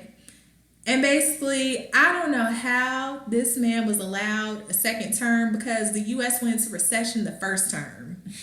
And in the midst of there being a recession, he was defunding so many governmental assistance programs. Like, that's why the homeless population really grew, because during Reaganomics, the rich were literally getting richer and the poor was getting poor. And if you were middle class, you were getting poor. Yeah. And he was taking away all those programs. And like for the mentally ill, he was taking away those programs. Girl, it was so that people with disabilities, he wouldn't even sign like the mandate that required buildings to have ramps for the disabled. Bitch, the basic? Girl. I know you lying. I'm dead ass. And like they said, Ronald Reagan is when you really start hearing, he was the first to start doing like dog whistling and using the coded language. And because like they had one quote of him where he was like, yeah, because the jungles, they're going into the jungles, and the jungles are getting real bad. Yeah. And like his son is on there. And his son, I think, he was the opposite of Ronald Reagan. Mm-hmm. But then, a lot white people, they still don't want to be like, they were like, well, was your dad racist?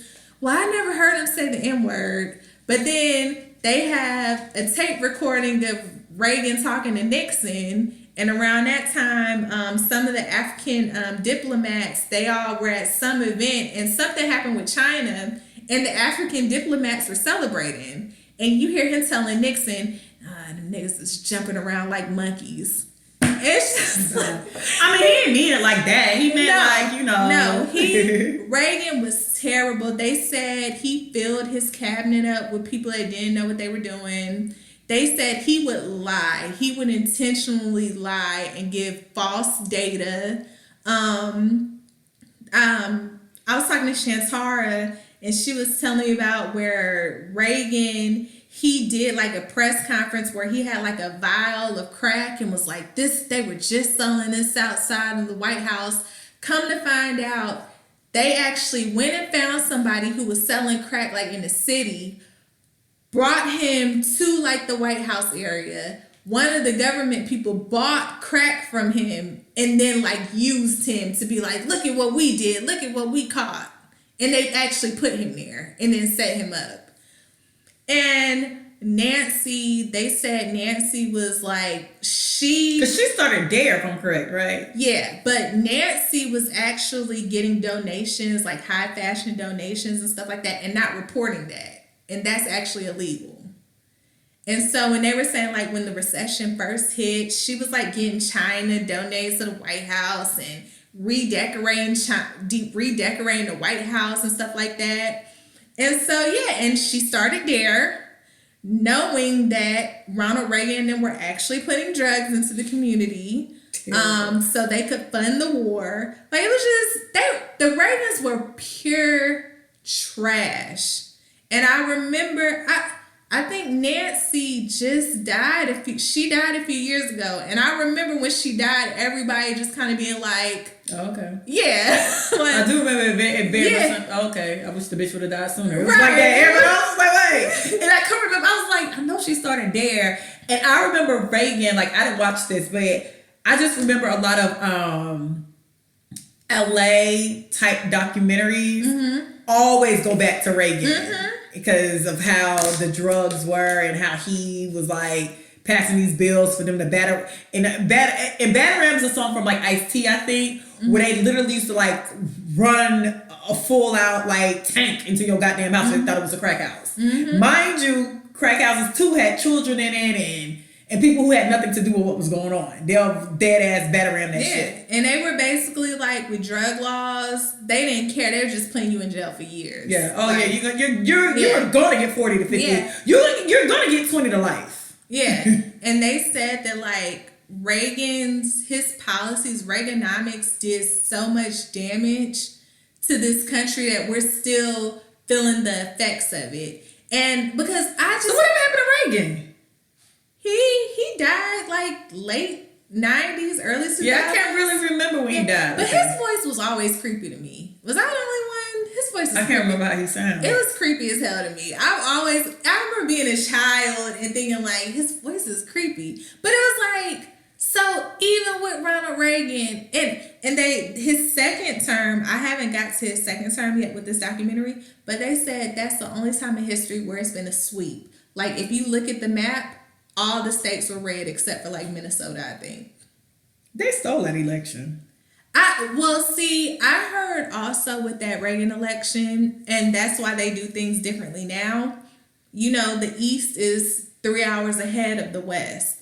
And so I heard back then what they did was they called the election for him in the East. So then by that time, people in the West was like, whatever. They were just like, and that's probably why now they remind you every 5 seconds, guys. Yeah. So, but I haven't gotten to the last episode. So, but Ronald Reagan and them, they were trash. And like I said, because I've just always wondered when I like would hear the Republicans and stuff, they like hold the Reagans up to the highest esteem, and it's because they were rich and got richer.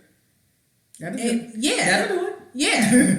And so I don't know what they talk about. We had a good time. Yeah. No, bitch, we got evicted. Yeah, and in the documentary, because they have like political professionals and stuff like that, and just talking about how Nancy was doing this, just say no. But they were like, but you never saw Nancy with the yuppies, the corporate, the businessmen who were doing coke and stuff. You never saw her with them saying just say no. Let me tell you how, if you watch any documentary, especially in the 80s, them white people did coke on a level that I can't believe they survived. That's what I always told people. I had to do a drug, it'll be coke, because it stood the test of time. And even with Reagan, and like I said, I still haven't got to this part, and I don't know if they're going to discuss it. That's why the AIDS epidemic got so bad, because he wouldn't address it. And the only time when he really addressed it was because there was a white actor who was really famous back in the day, and he was on the DL. He was gay. He got AIDS. I know. I watched the documentary. Yeah. I don't know his name. I watched that documentary. Is it Humphrey Bogart? He changed the whole kind of idea of AIDS. Yeah, and that's when Reagan started to acknowledge it. But I forgot. I think it's like Humphrey Bogart or something. I don't know where I saw it at. I don't know if it was just a documentary somewhere. It might have been just a documentary about AIDS. But yes, he did. It was a white actor, and that really changed the face of AIDS for people. And so, but by that time, he had basically let AIDS like ravage the community. So it's AIDS and drugs. And like Ronald Reagan was trash. They were evil. Like from him and Nancy. Evils. I love when people describe people as evil. That's how you know they're terrible people. He was evil. Evil as hell. Evil. So, but yeah, y'all. So if you catch it on Showtime, you should definitely watch it. It's a good documentary. If you don't know anything about Reagan, because I mean we were born during Reagan's administration. That was the last of it, I think. Yeah, my relationship with like I remember like Bill Clinton being elected and his whole thing. My thing about Reagan is I know Reagan, I know Reaganomics. I've seen enough documentaries to know that drugs ran rampant, and I know that Nancy did Dare. Yeah. Oh, and let me just also say, because like I said, I don't know how Ronald Reagan got a second term. Rock Hudson was the actor that had. I don't know what I watched, but it was a documentary. I'm assuming it might have been about AIDS in general, and I do remember them saying how he kind of changed the face of what they thought AIDS was. But I was talking to my dad, because I was like, I don't understand how y'all allowed Reagan to get a second term when y'all were already in a recession during his first term. But Bush, the daddy Bush, was his vice president. So I was like, not only did y'all have 2 terms of Reagan, but then y'all hired Bush. Yeah, essentially y'all both. I mean, hired y'all both. Yeah. So yeah. But yeah, it's very interesting. I want to see if it's on my because I didn't play. Do I have Showtime? You said it was Showtime, right? Yeah, Showtime. It might be. I might have it on demand. And if not, you could just always use my login information. So, thank you. Sis, my girlfriend. Come on. That's a good thing. I mean, I know it's just TV. Do you have HBO Max? If you have that, pass that to me as well. Okay. Yeah, I need the HBO. That's more important. Give me the HBO Max. Okay. Because I was watching, I was trying to get all my Friends episodes in on my free trial. Wait, but don't you have HBO? We have to talk about my Fire Stick offline. Okay. What are you doing? Oh, I forgot the dog was here. Okay, y'all. So what I've been watching, I had to take a break from it because I started getting depressed though. So what I've been watching is Netflix's The Crown. The Crown is about the British royal family. I wanted to watch it because they're in their 4th season right now. So everybody was talking about how the 4th season was about Princess Diana. And I was like, damn, I really want to watch that. So I went ahead and started watching it from the beginning. Fun fact, the royals are fucking trash. I've been kind of knew they were trash anyway. But the inner workings of the royal family, I'm just so happy I'm not a part of like the UK and like their whole like, you know, element, because I will be telling people to defund the royals. And I'm pretty sure I'm probably blocked now from a lot of the royals because I've been cussing their ass out wholeheartedly. Because, you know, the thing about it is, so what I did like about it was I didn't realize that Queen Elizabeth was not even in the running to be queen at all. What happened was Queen Elizabeth's uncle fell in love with an American woman. The British, the people over there did not like the woman he fell in love with. So that's back when, like, now you can't really do that because social media and how everything works. But back then, when he fell in love with this woman, the people over there were just like, no, you can't marry her. You talking about the daddy? Queen Elizabeth's uncle. Oh, okay. Because she was, mind you, she was never in the running for none of this shit. Mm-hmm. She was like a million in line. Because you know how it kind of staggers? Yeah. She was a million in line. So he falls in love with this American woman, and he's just like, I need to be with her. And everybody's like, no, you can't. The public don't like that. You can't do that shit. No. And he was like, okay, I'm in love with her. I'm going to marry her. I will step down if I can't be with her. So he renounces his crown. So when he renounces the crown amongst the family, and it's like a whole bunch of the royal family at the time had power, but there were a lot of elements outside of them that had power as well. So they had to like kind of a lot of stuff that happened in the royal kingdom had to like be talked about amongst the governs and much church and state. It was just a lot going on. So they paid him his money. They exiled him from being in Britain. It was like, okay, well, you want to be alone, go take your ass to Paris. We're going to set you up. It is what it is. Do not bring your ass back over here. You disgrace the family. You disgrace the country. Go live with that bitch over there. He leaves. So he has a younger brother. His younger brother becomes king because his brother renounced the crown. That's Queen Elizabeth's daddy. So apparently they blame it on him being stressed. But the reality about what you would notice is they smoke a lot, and a lot of them died of lung cancer because nobody knew at the time that cigarettes will murk your body. And they were chain smokers. So this is about the royal family. Yeah, the crown is literally about like the crown, like the royal family, but they call it the crown because the person who wears the crown, the head is heavy. Heavy is the head that wears the crown. There we go. So how fact-based? So if you watch the show, it takes me a long time to watch an episode because if I find something interesting or if I'm curious, I pause it and I Google it, and there's like Elle Magazine, Vanity, CNN, there's a bunch of different respectable type of journalism that follows the crown, and they'll turn you back to like old articles and what really happened. So it's not 100% true, but it's like 85 to 90% true. They might make stuff more dramatic. Yeah. So like, cause I don't know about y'all, but like literally it takes me, if an episode's an hour, I think the episodes are like an hour. It takes me probably an hour and a half to watch it, or an hour and 45 minutes. Cause I literally stop, read a whole article, see the pictures, Google stuff, try to reference because I want to know how true it is. So from what I've been doing, I give it to 85 to 90% true. Okay. So yeah, so he renounces his crown. Now he doesn't have any children, so it goes to his brother. His brother's Queen Elizabeth's dad. He's a chain smoker. He's stressed out. He really didn't want to be king. He was like kicking it. He's just like, what the fuck is this? Now I gotta be king. Now he's king. His wife is happy because now she's queen. I mean, it was an accident, but she liked the power too. He a chain smoker. Eventually he dies very young. Queen Elizabeth is only 25. She's 25, married, and she has 2 kids at the time. She has Charles, and he has a sister like that's under him. The dad dies. Now she's the queen, and she's 25 years old. And the issue about her being the queen is her little sister Margaret is like rambunctious and look at me. She was actually, I don't want to say she was a better queen, but when it comes to, you know how like the Queen Elizabeth was quiet. Her sister was look at me. So that already changed their relationship the second the dad became king, because they started prepping Elizabeth just in case to be queen. And so that already threw off the dynamic, because now Queen Elizabeth is special and Margaret's kind of like here, but she's used to the attention, but you know, life happened. Yeah. So in short, Queen Elizabeth becomes queen at 25. That takes a toll on her marriage, because now this baby she had, Charles, this little toddler, is now next in line.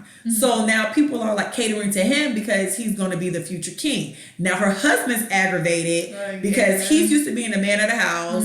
She didn't want to be queen at one point. He asked to stay in the house that they were staying. They were staying in like Clarence house or something like that. And they straight up, she was like, well, we'll stay here because like I built, like basically it was a house, but he remodeled the house. The family owned the house, but he had remodeled it. So he was like, I built this house for us. It's our family house. We're staying here. We're not going to Buckingham Palace. You said you hated Buckingham Palace. And then fast forward, she had his last name. So his family and him are partying because they're like, oh yeah, we about to be the Joneses. Queen Jones, Queen Jones.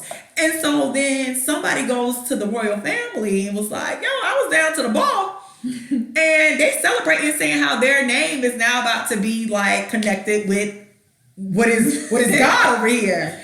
And so the Queen Elizabeth's mama, who was just queen, was like, so let me get this straight. Y'all celebrate while my husband was being buried?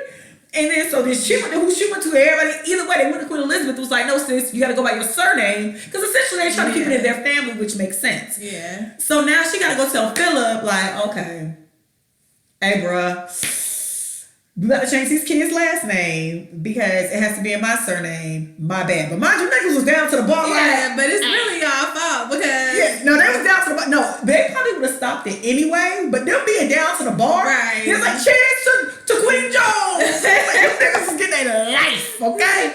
So then that happened. So then finally, they come back to her. It's like, no, you're the queen. You got to live in Buckingham Palace. So she got to go back to him again. It's like, okay, I know you refurbished the house. We got to live in Buckingham Palace. So she's essentially kind of stripping him of his power. Mm-hmm. And then it got to the point where like people really respected her. And not that they didn't respect him, but they really respected her. She's the queen. Yeah. So then it went to like, okay, y'all didn't give him something to do. So then she ends up making him a prince. Because his argument was, my son has more power than me. He's next in line. And then that created his issue with his son, who ain't got shit to do with nothing. He didn't want to be king either. He out here chilling. Mm-hmm. So he was like super hard on Charles. Like super, to the point where at one, like, because I'm watching it late, they said that year, that second, or it might have been the second season.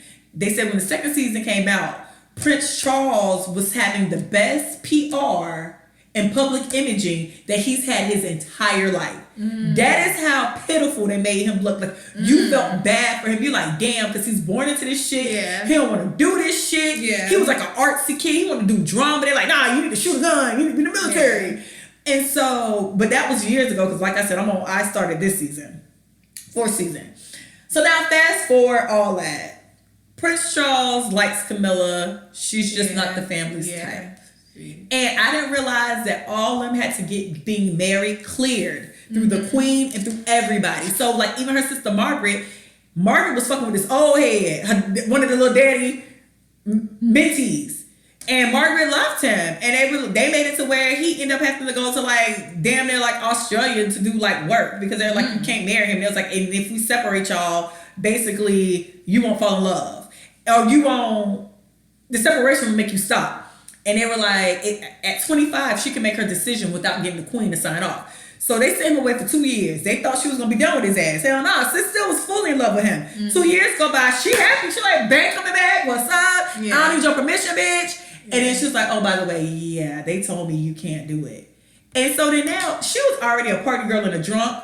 But then she deep dived into partying and drinking. So now Queen Elizabeth mad, like, you're always so drunk. And she's like, well, bitch, you took my nigga. Like, what is this?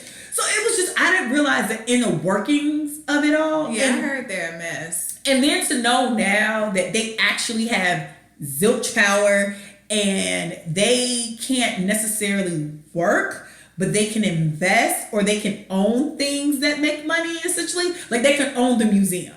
Mm-hmm. They can't work at the museum, but if they own a museum, they're allowed to get the revenue from the museum. Mm-hmm. And they make all this money during like owning stuff and just the stuff they do, not working, but like the stuff they own and the stuff they invest in and the properties they own. They make all this money and still the taxpayers pay for Buckingham Palace, pay for their lights, pay for their wardrobe, pay for all this shit, and y'all don't have nothing to do. Y'all don't make no real decisions. I'm like, y'all let y'all goddamn mind. I'll be over there talking about defund them. Defund these niggas. And so I'm on 4th season. I stopped watching it because it got kind of depressing to me. Because I never realized that Princess Diana was only 19 anyway. Oh, yeah. And to see them manipulate, to know that he didn't want to marry her in the first place and he kind of just did it just to do it. Appease his family. Yeah, and she was pretty and she was impressionable. And you take this 19-year-old girl and y'all kind of manipulate her. I had to stop watching it because it just made me feel so sad. It was just like, damn. And then to know that she died the way she died and she was only 36 was like super sad to me because y'all really took that girl youth and y'all didn't have to. Y'all should have let him. And then for all that, for him to marry Camilla anyway. Right. And they ended up having to turn the comments off for the royal family on their page. I think they're called Clarence House. They ended up taking the comments off because them bitches was eating Camilla and Charles up. And I was like, and I was trying, and the reason I know that because I was going to go eat them up. The reason I know that because I went up there like, oh, I can't wait to get to these guys. I'm ready to troll. But yeah, so I stopped watching it because I knew she was young, but it just never dawned on me that she was, 19 is super young. Yeah. Charles was like 31, 32. Yeah, I was going to say, was he in his 30s? Yeah, he was like early, he was like 33. And he wasn't even cute himself to be treating her like that. Yeah, and it's just like you treated her so bad, and then the family was very manipulative. And it's like that girl was only 19. Like, y'all shouldn't have did that to that girl. That girl was still a child. Like, I know at 18 and 19 and 20, you're legally an adult. But between them college years, 18 to about 22, 23, you're essentially really still a child. Like, you call your mama for everything. Or even if you don't call your parents for everything, you're just immature. Yeah, I say there's a difference between being an adult and being grown. Yeah. Because at 18, you're legally an adult. Yeah. But you ain't grown. Yeah, you ain't grown. You can make a decision. You can vote, but you legally can do things. It's just like y'all ripped her from her friends. Y'all ripped her from her life. And then even when she wanted to back out, they said her sisters carried a lot of guilt because her sisters were like, so much merchandise that went into her. Mm-hmm. Like, she had became the face. So, like, it's too late now. And it's just like, I wish somebody would tell her it wasn't too late and she can get the fuck on. Because she should have got the hell on. But then she went and had her boys. Well, yeah, that's good. Because, and shout out to Princess Diana, because one thing she did for that royal family is give them cute kids. Because let me tell you something, everybody in that royal family is funny fucking looking. I've been doing a lot of Googling and a lot of reading articles. I have never seen such an ugly family in my life. And somebody told me, it was like, it's because it's a lot of incest within that family.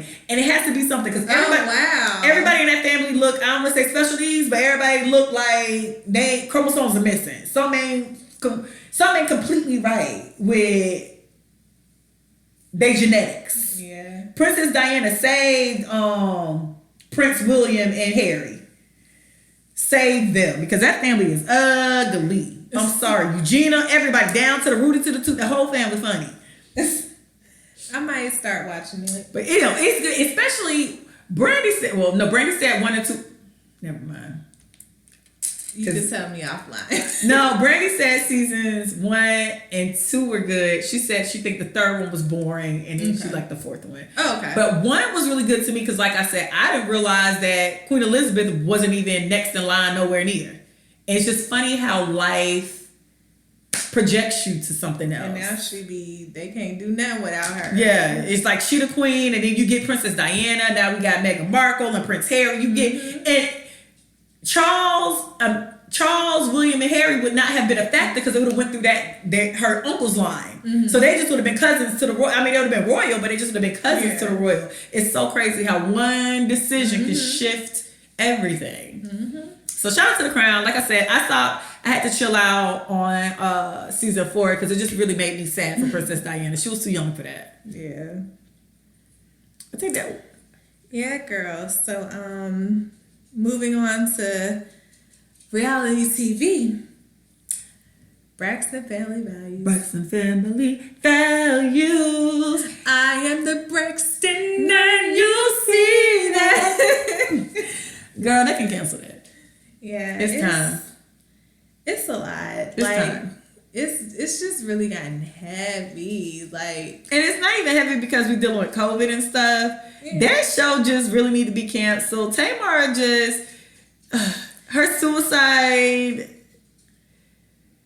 The thing was that the show didn't do anything but really just amplify the issues that they already had. Whereas before it was easy for them to just kind of play it off and but we not really talking to Tracy like that. She living her own life. But then it's like y'all filming with each other, and so things start coming up.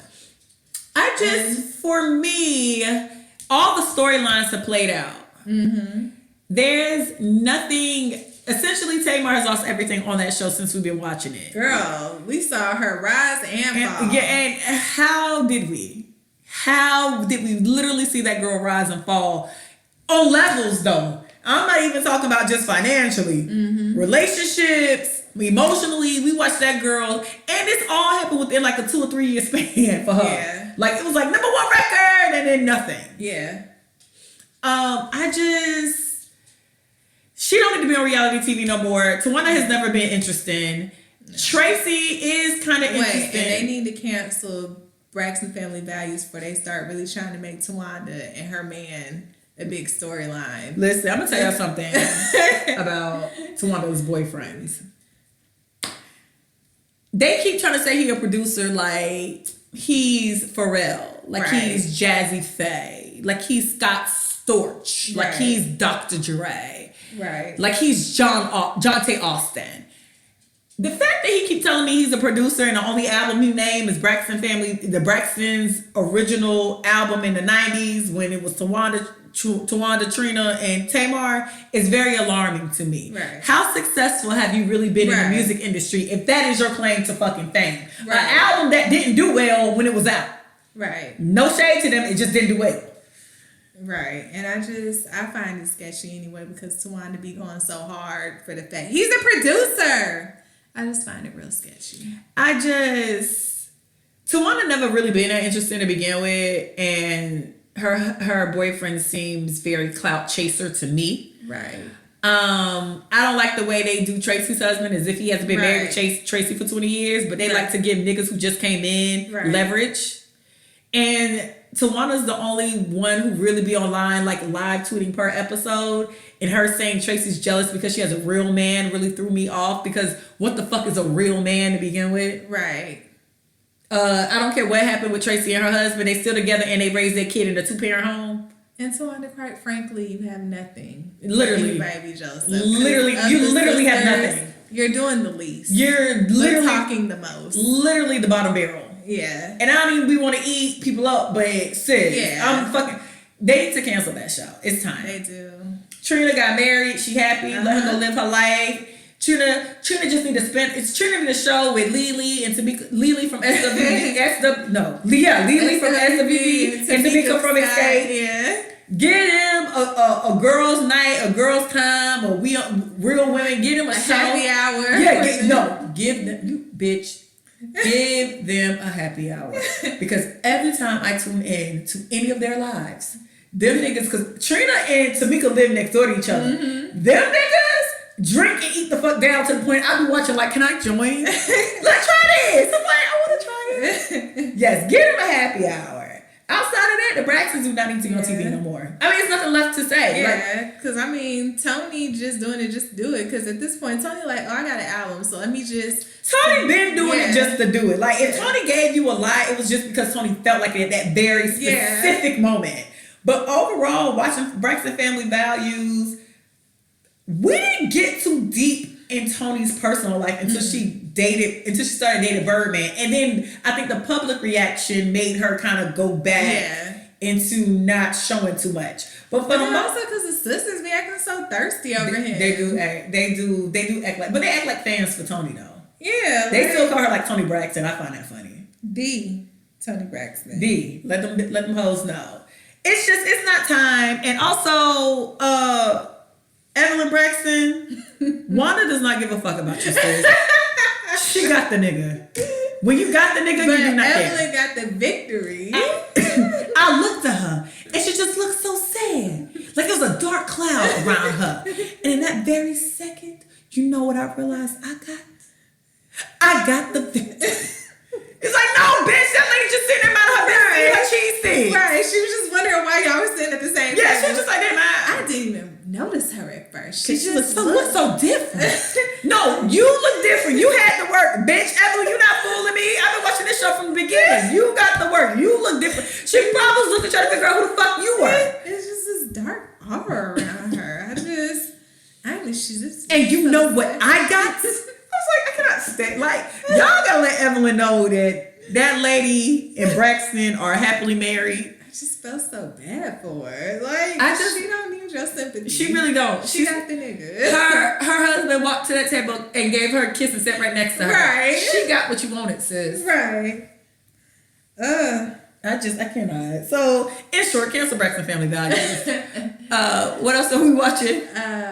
Real Housewives of Potomac. Yeah, I'm so tired about hearing about this damn fight. They literally drug this hair pulling. Bitch, I thought that fight would be like... No, it was a hair pull. They dragged that shit the whole season. Do you like Candace or Monique? I don't care for either one of them. Okay. Right. Do you like Wendy?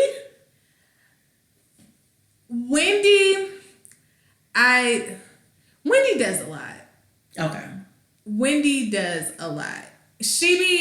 Wendy, you could tell she be wanting her moments. And that irritates me. She probably watched the show and knows what to bring to the show to be the star of the show, if that makes sense. Yeah, but it doesn't come across as... It comes across as she's looking for her moment. Like, I just feel like with Monique and Candace, what it really all comes down to, they really let Giselle and Ashley play them both. Giselle puts on her whole closet. Yeah, Giselle, they let them play... They let her play both of them and Ashley, because the thing about Ashley, this whole everybody, you have to apologize to Ashley now, and we got to get around Ashley because her husband, Ashley was eating them women up each season. Every time she found something on them. Ashley was, listen, I tell y'all this all the time. I don't sit through 4 episodes of none of them like Housewives shows. But I do see a lot of clips. Mm-hmm. And the majority of the clips I saw of Real Housewives of Potomac was Ashley eating them bitches up like her husband wasn't caught touching niggas' booties. Like, her creepy ass husband wasn't caught touching niggas' booties. Like, she been eating them women up all season, every year. Don't let her find out nothing. Right, because she gonna put it out there. And so I just found it like this last season when her husband was accused of violating one of the Bravo production members. And how they allowed her to like flip the narrative to now it's like she's looking for her daddy. And it's like, you've been on this show all these years, but now you care about finding your daddy. Yeah, whatever it takes to change the story. And I was just like, am I the only one to see this? But she really changed it to where it's like, now I need to find my daddy to take that heat off of her husband, off of Michael. And so, really, Giselle and Ashley really instigated that fight because they were going back to Monique and mainly Monique, and telling her, like, oh, well, Candace said this and Candace been doing this. And the thing about Monique is that I really wanted to like Monique because I think she's so pretty. Like, her kids are cute. Like, her husband. She has 4 homes. Yeah, her husband's done well with his career. Like, they got money. And I wanted to like her, but she's just so weird. She's a weirdo to me. Like, I don't get her end game. Like, that's the thing. Like, I don't understand why she goes out her way to befriend bloggers, and then she had like her relatives created fan pages for her. Like, the shit is just weird to me. So is Karen Huger your favorite? I like Karen, but I still have to talk about Monique. Because Monique, she's, like I said, she's a weirdo to me. Like, and she's just done things throughout the years that have made me side-eye her. And it's like, I don't dislike Monique. I just don't care if she's off the show. Like, I don't care. Because it's like, it was very obvious that, like, she's really cared about Giselle not wanting to be her friend, which I've never understood. Why? Who cares if Giselle... Child, you don't want to be Giselle's friend. Giselle's about her furniture. No shade to IKEA. Giselle is just not on your level in any other way. Yeah. She's chasing Jamal Bryant. Yeah, but she really wants acceptance from Giselle. And it's like, she's done weird shit, like, throughout the years. Like, and I had to write this down. Oh, my God.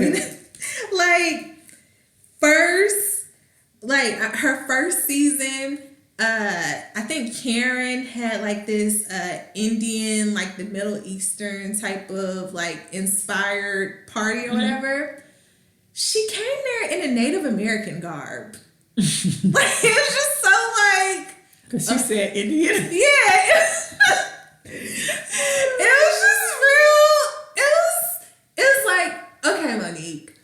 And then there was another season where Giselle's ex-boyfriend... Well, no, before even that. Like I said, she had her family running fan pages. I heard about that. And so they did a meme of Robin. And the thing about Robin is that Robin, when the show first started, Robin was my favorite because I tend to like the people that just mind their business. Mm-hmm. And back then, Robin was like really broke. And so, and you know when you mind your business, when you're broke. And so, like, Monique did this meme about Robin because also I like Robin more so when she's not around Giselle because she tends to like. She assimilates to Giselle. Yeah. They become mean girls together. Yeah. But like Robin, she will, outside of Giselle, she may be like, because Giselle automatically didn't like Monique. Robin was just like, she a little boastful, she annoying, but I don't have no issues with her. She's cool. Harmless. Yeah, but Monique did that meme, or Monique's family did that meme, and about Robin, and Robin was like, why would you do that? I didn't even have a problem with you. And Monique was like, I don't know what you're talking about. And it's just like, she knows that you did it, just admit it. Like, or she knows that somebody connected to you did it, so just admit it. Why are you lying? And then another season, Monique tried to bring Giselle's ex-boyfriend's ex-wife on the show. I do remember that season. Yeah. And then when they called her out about it, like, why would you do that? I'm just trying to be her friend. We hang in the same circles. And it's just like, if you gonna do your shit, Monique, because I see what you're doing, I see what you're trying to do, and they see what you're trying to do. So just say it. Why are you? Because one thing about Real Housewives of Atlanta, the majority of that cast would tell you what the hell they doing. Yeah. And then the final straw with Monique was the whole Ashley and her husband thing. That when Ashley's husband touched that production crew member, it happened at Monique's house. And they were asking her for the tape. And she's like, oh, well, I have tape. I have cameras everywhere, but not in that spot. Not in that particular spot. So essentially, you got rid of the evidence for Ashley. And that shit is just weird to me. Because the season before that, Ashley was calling you alcoholic and said you ran your car off the road, not because you were tired, but because you were drunk. I remember that. Yeah. That Monique sounds like a good time. I wonder where she was at that night. Yeah, so it's just like... Wait, so...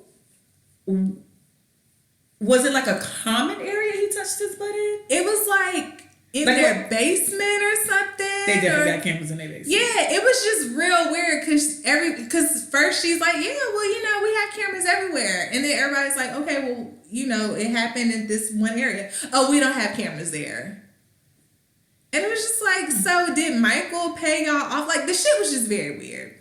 But then, like, so with Candace... I don't really care for Candace either. Even though I wanted to like Candace, though. I think she's pretty. Her body, she got a banging body. Oh, she's a cute girl. But I remember that first season she was on there. All the clips I see from her, I ain't really care for her. Yeah, but like even with Candace, the group was more accepting to Candace. But I really don't think that Giselle and them really like Candace like that either. I think they just tolerate Candace, but I don't like people who keep telling you to drag them, but when you drag them, they victims. Yeah. Bitch, if you want to be dragged, let me drag you. But you take that shit straight up. Yeah, and also the thing though, I will say this season, Candace was at the beginning, she was trying to change her ways, and she did apologize to Monique initially with whatever was going on because what actually happened this season and what Monique has been trying not to address was that Charisse, who used to be on the show, which is who Monique... She'd be so desperate to get back on that show. She do. But Monique shouldn't... If Monique wanted to be in the in crowd, she shouldn't have fell out with Charisse because Charisse knows everybody. Charisse's daughter was hanging out with Sasha Obama. Yeah. But... So, Charisse and them were trying to get this rumor out that Monique had slept around on her husband. And she didn't know who that third baby... Yep. Even though the baby is obviously her husband's baby. Now... Monique, do I know if she cheated on her husband? No. But the way she's been acting, to me, it seems like she may have had something inappropriate going on. But if she don't know how to act or something like that, she's just been doing too much, and she's been taking that anger out on Candace. Where Candace is really trying to be like, no, like even though Candace had befriended Charisse, but it wasn't because of Monique. It wasn't her trying to get her. That's what Candace is saying, even though Giselle and Ashley were going back to Monique and being like, Candace befriended Charisse to get under your skin. So that's what caused that tension. Yeah. And so even with what led up to the fight was that where Candace went wrong, in my opinion, was because leading up the whole season, Candace wasn't engaging with Monique. Because Monique was trying to pick fights and stuff. She was nitpicking. But Candace would just be like, I'm not doing this. Where she went wrong was that she engaged with Monique. And you get tired of being picked on. Yeah, but you also need to be able to back that shit up once you start G-checking people and being like, so you gonna drag me? And stuff like, so you gonna drag me or fight me, bitch. Something like when you get your ass up behind stuff like that, you asked for it. You verbally, literally told me somebody passed. You G-checked her. So it was like... Bad man, my mama call it bad man hit my hand. Yeah, so what you think was gonna happen? You know what I'm saying? Not saying that I feel like... You get to a point when people say, well, it hit me that... When people say certain key words, if you don't react, it kind of backs you down. Like, you know what I mean? Like, if y'all in an argument and they say something where it's like, okay, then whoop my ass then. If you don't whoop their ass, it's bad man hit my hand. You're now in the corner. Like, I gotta fight you now. So it's like, and you know, even after the situation, I didn't care about Candace. If she filed a civil suit against Monique, I didn't care about that because Monique was the one that started the physical contact by flipping her hair. So if you wanted to like get her for some money or whatever and be like, oh, I've been going to a therapist after the civil suit will get you. Yeah, but the fact that she tried to press criminal charges and was like she need to go to jail, that's where I was like, okay, Candace, like you doing too much. And then sometimes you need to weigh your ass up in the and then you carried this whole season crying over this shit. And I've been going to therapy and I'm on anxiety meds. But then even with that, because Monique went to the bloggers and told them about the fight. So we had been hearing about this fight like a year before the show. Like, Monique is just weird to me. We did. It took a very long time for that fight to actually come on TV. In comparison to what I seen on my timeline. Yeah. And it wasn't even like what they made it out to be. Oh my God, I can't wait for us to go to the winery so we can cut up like those people. Girl, bye. So it was like, it's just, I'm glad this is over, but and Candace being like, Monique and her stupid ass, like, because then another thing with Candace was like, so you're mad you filed a case against Monique. You didn't think she was gonna retire. You just thought Monique was gonna let you file the case against her, and then you got mad because essentially it got thrown out. Both of y'all. Yeah, so now you're like, Monique's trash ass lawyer, and it's like, no, it sounds like a good lawyer to me. The lawyer did their job. It got thrown out. So now we even. It's a wash. And they saw the video. And because essentially Candace, even though you didn't touch her first, you still engaged with her. So it wasn't just no attack. You didn't come You wasn't walking out the store and she jumped on you. Yeah. Y'all were going back and forth. So it's just like... And there's a lot of... As a person who has had to go to court over physical assaults, there's a lot of tricky rules to personal space. And... You might have hit first, but you might not have hit first, but there's a lot, it gets very tricky when you're face to face with people and you're very close and spaces get violated. Because the first time Monique said, get out my face, you should have got out of her face. It gets very tricky. And y'all kept escalating it from there. It's only cut and dry if somebody jump on your ass. Yeah, and she didn't do that to her. Yeah, so it's like... And Candace don't even see that Giselle and them use that as a way to get Monique off the show. But it's not happening. So she off the show? No, Monique is still on the show. I mean, they're gonna kick that girl. Listen, if they let Portia stay on that show, after, even though, again, Kenya tormented, I don't want to say agitated that girl to that point. If they didn't get Portia off the show that season, they ain't finna get nobody off. And then Nene choke a bitch.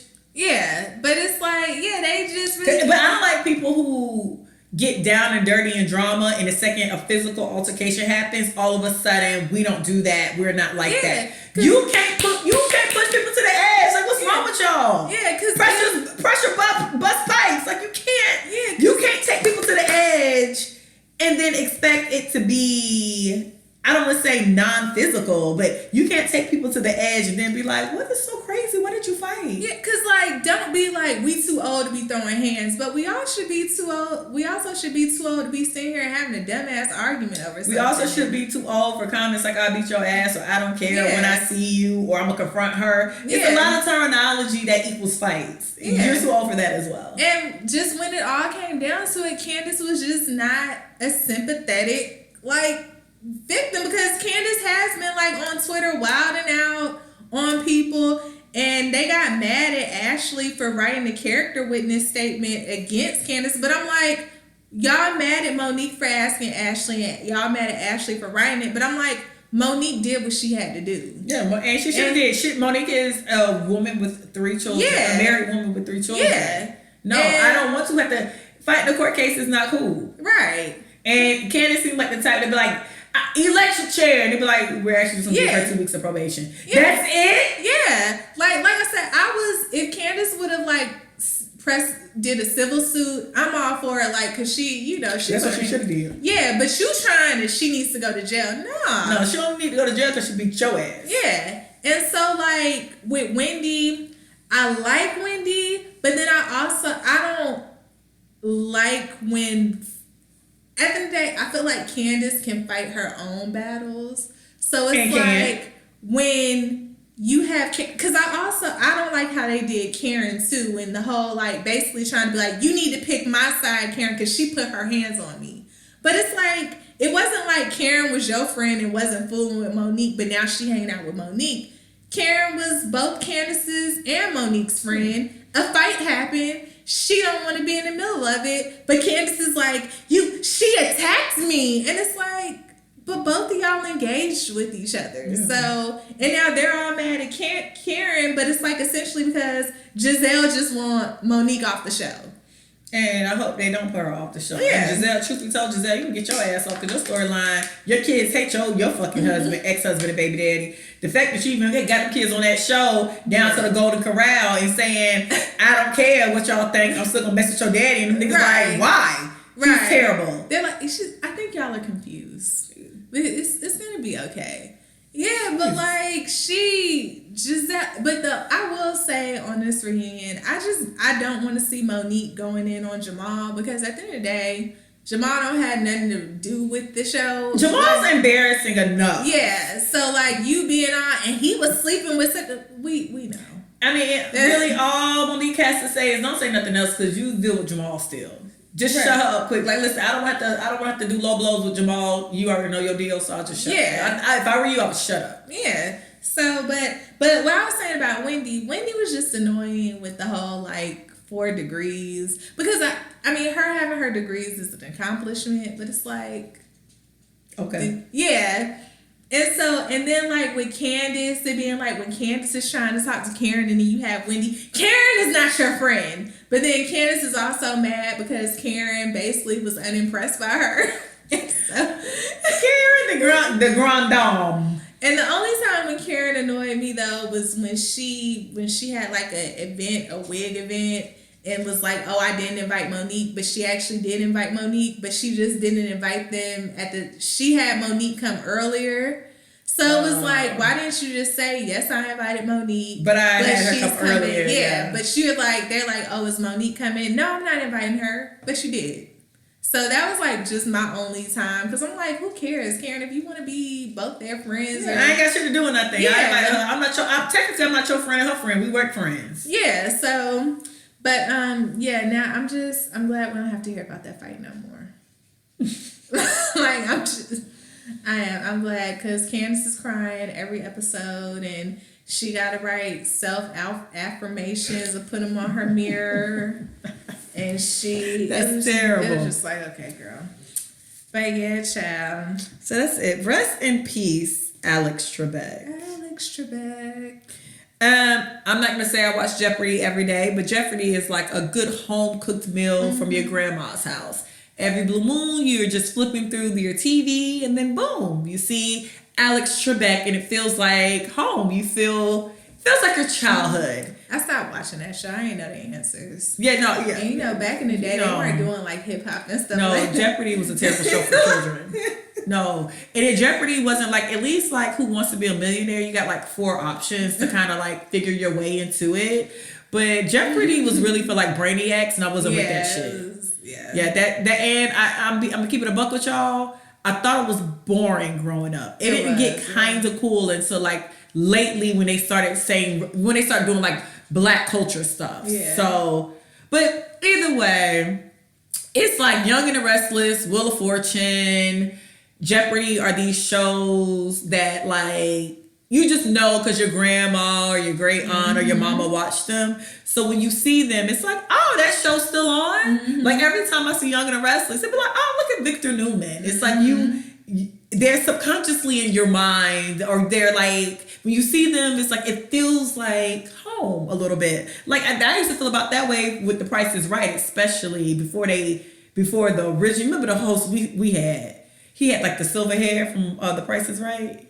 Girl, I'll have to see him. Oh, okay. So the original host, when I grew up, I can't even think of his name. Like every time I see him on The Price is Right, it just felt familiar. So I'm really, shout out to well wishes and prayers to his family and friends. But I'm gonna miss randomly just turning, like if I see Jeopardy and I don't see him, it's I know the first time I see it, it's gonna be like, oh yeah, okay. Yeah. Versus you know it. And not that I stopped and watched it. It'll just be I flip through and Jeopardy on. Look at Alex. Oh, he look good. Yeah. And you keep clicking. So rest in peace. Yeah. Rest in peace. And also rest in peace to Natalie Deshelle. Can't think of her last name. I thought it was Natalie Desiree. Desiree Deshelle. Either way, Niecy from Babs. Yeah. Mickey. No, her name's Mickey. Mickey from Babs. She played Eve. She was on Eve. She was How to Be a Player. She was one of the stepsisters on Cinderella. Rest in peace. She died of colon cancer. Yeah. So I have a lot of questions because they say you're supposed to start your screening at 50, but I read somewhere that they're telling black people to do it earlier. So yeah. But top 5 girlfriend episodes. Oh my gosh. The Got Me Some Land last night, y'all. Got Me Some Land. One of mine. When Maya Get Caught by Stan is one of mine. I mean, when Maya get caught up. You light up my life. Oh! That's, okay. Got Me Some Land last night. When Greg, that Halloween episode, when Greg got back at Tony. Oh no. When Tony went down and they was at the church and they was playing We Fall Down and We Get Up. That was the same episode, wasn't it? But thank God. So I'm still at 2. I think they ended it. Thank God. Okay, so I'm still on 2. Hold on, let me think. Is it when John did the act? No, hold on. Give me a minute. I'm thinking.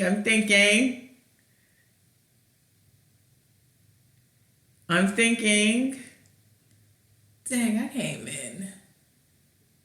It's so many. So they had 9 seasons. Yeah, I just know specifically that Got Me Some Land last night. Y'all got me some. Okay, y'all know I love a good educational episode. You love the AIDS one. I do. You love some like tragic ass episodes. But it was funny. It was not funny. She had AIDS.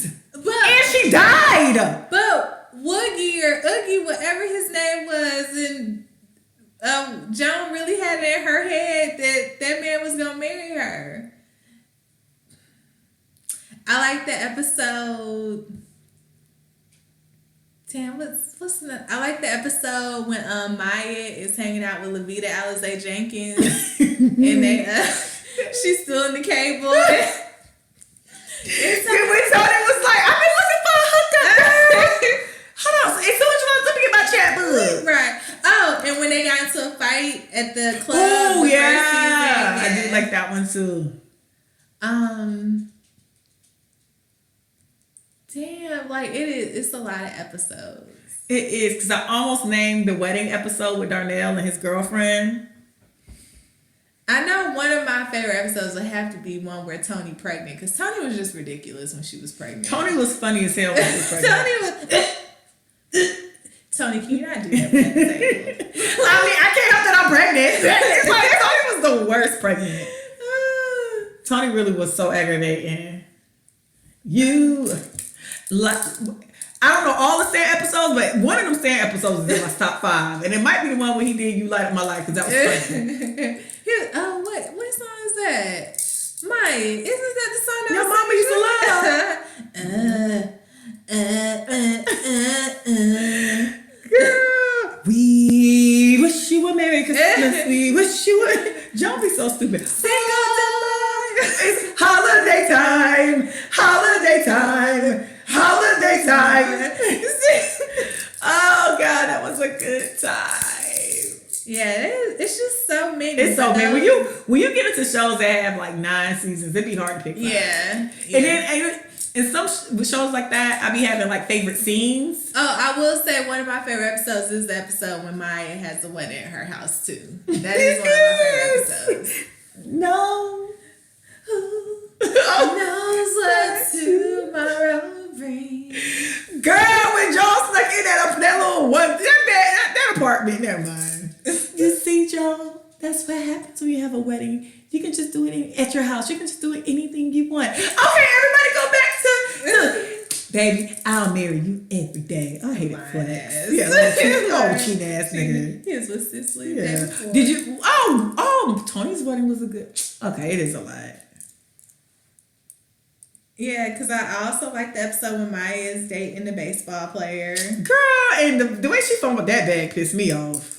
Well, because Maya, that's not the life that Maya is used to. It's not, because she really did tell Lynn to switch the furniture back, and y'all would have had me fucked up. I would have never switched my furniture back. Yeah, Maya was used to Darnell. One woman man. Yeah. But yeah. Shout out to Girlfriends. That is on Netflix. Yeah. Watch it because, like I said, Netflix will disappear you. I'm surprised them shows are still actually on Netflix, honestly. Yeah. So y'all better catch Moesha, Sister, Half and Half. Because they will announce like December 25th. We're taking all them shows off. They would December announce 31st. They would announce that on the 20th. And you got to try to catch everything. I'm in 3rd season of Sister. I never finished Moesha. I'm still in the 2nd season of Half and Half. So I got a lot of catching up to do. Mm-hmm. But you guys, this has been wonderful. Y'all have been begging for an episode. You got one. It's close to 3 hours. Here, take it. You take this goddamn episode. Here you go. Damn, Gina. Are you happy now? So y'all got almost 3 hours. So y'all spread this bitch off for the rest of the year. No, that's terrible. Yeah, I mean, we gotta do Christmas movies and stuff. Yeah, I am excited. Y'all love me some ghetto ass Christmas movies. And every time I see a ghetto ass Christmas movie, I make sure I send it. Where it be like, the title be like, I'll be home for Christmas, but then the plot be like, a daddy left his family 20 years ago. They do be having a Christmas surprise. It's like, the mistress is pregnant. Like, what? I thought you meant like the daddy was coming home from war. Like, that shit do be like, I'll be home for Christmas. A killer's on the loose. What? He'll be home for Christmas and he's a killer on the loose. Goddamn Christmas. A white Christmas. Her mother became prey to drugs. Chrissy love it. Chrissy said a white Christmas. Her mother became addicted to drugs. What? Chrissy love movies like that. I'm so mad at Chrissy. White Christmas. You be thinking that they gonna be in the town with snow, right? And it be snow, all right. This niggas really said a Christmas surprise. The mistress is pregnant. Like what? It'd be like, I know I've been sleeping with your man, girl, but our baby is a blessing. No, way out of nowhere. Nowhere. Mary, did you know? They really do Christmas movies are such a piece of shit. They really be having like a climax and then they'll throw the Christmas song as if everything's just okay because it's Christmas. Directed by Terry J. Vaughn. We're just playing. I love me some Terry Vaughn. That shit had me dying. This is his baby. No. Carolers come out of nowhere. It's just like, what is going on? And then BET, you gotta watch 20 minutes of commercials. So not my girl. The movie be 3 hours long. No Christmas movies do be like 2.5, 3 hours long. For no reason. So we'll be back to talk about those. Yeah. Because Candace is in one of them. She's in the Christmas lottery with Tracy Braxton. Yep. Yeah, I'm gonna watch it. And T.I.'s mistress or old mistress. That girl don't like being remembered by that. I'm gonna keep my fucking foot on her neck because she played an art thing. Basie. No, I'm gonna keep my foot on that whole neck because she tried to play us like we didn't know. Like you liking all them shady ass posts, and all of a sudden you better because he stayed with his wife. He looked better with you, yes he do. And then he stayed with his wife, and now you mad. Oh no, bitch. Anyways, that has nothing to do with this. She thought she was gonna get the Danny Lee treatment. Girl did. What? But all right, y'all. It's been great. Y'all be blessed. Do be. We will see y'all next time. Peace. Bye.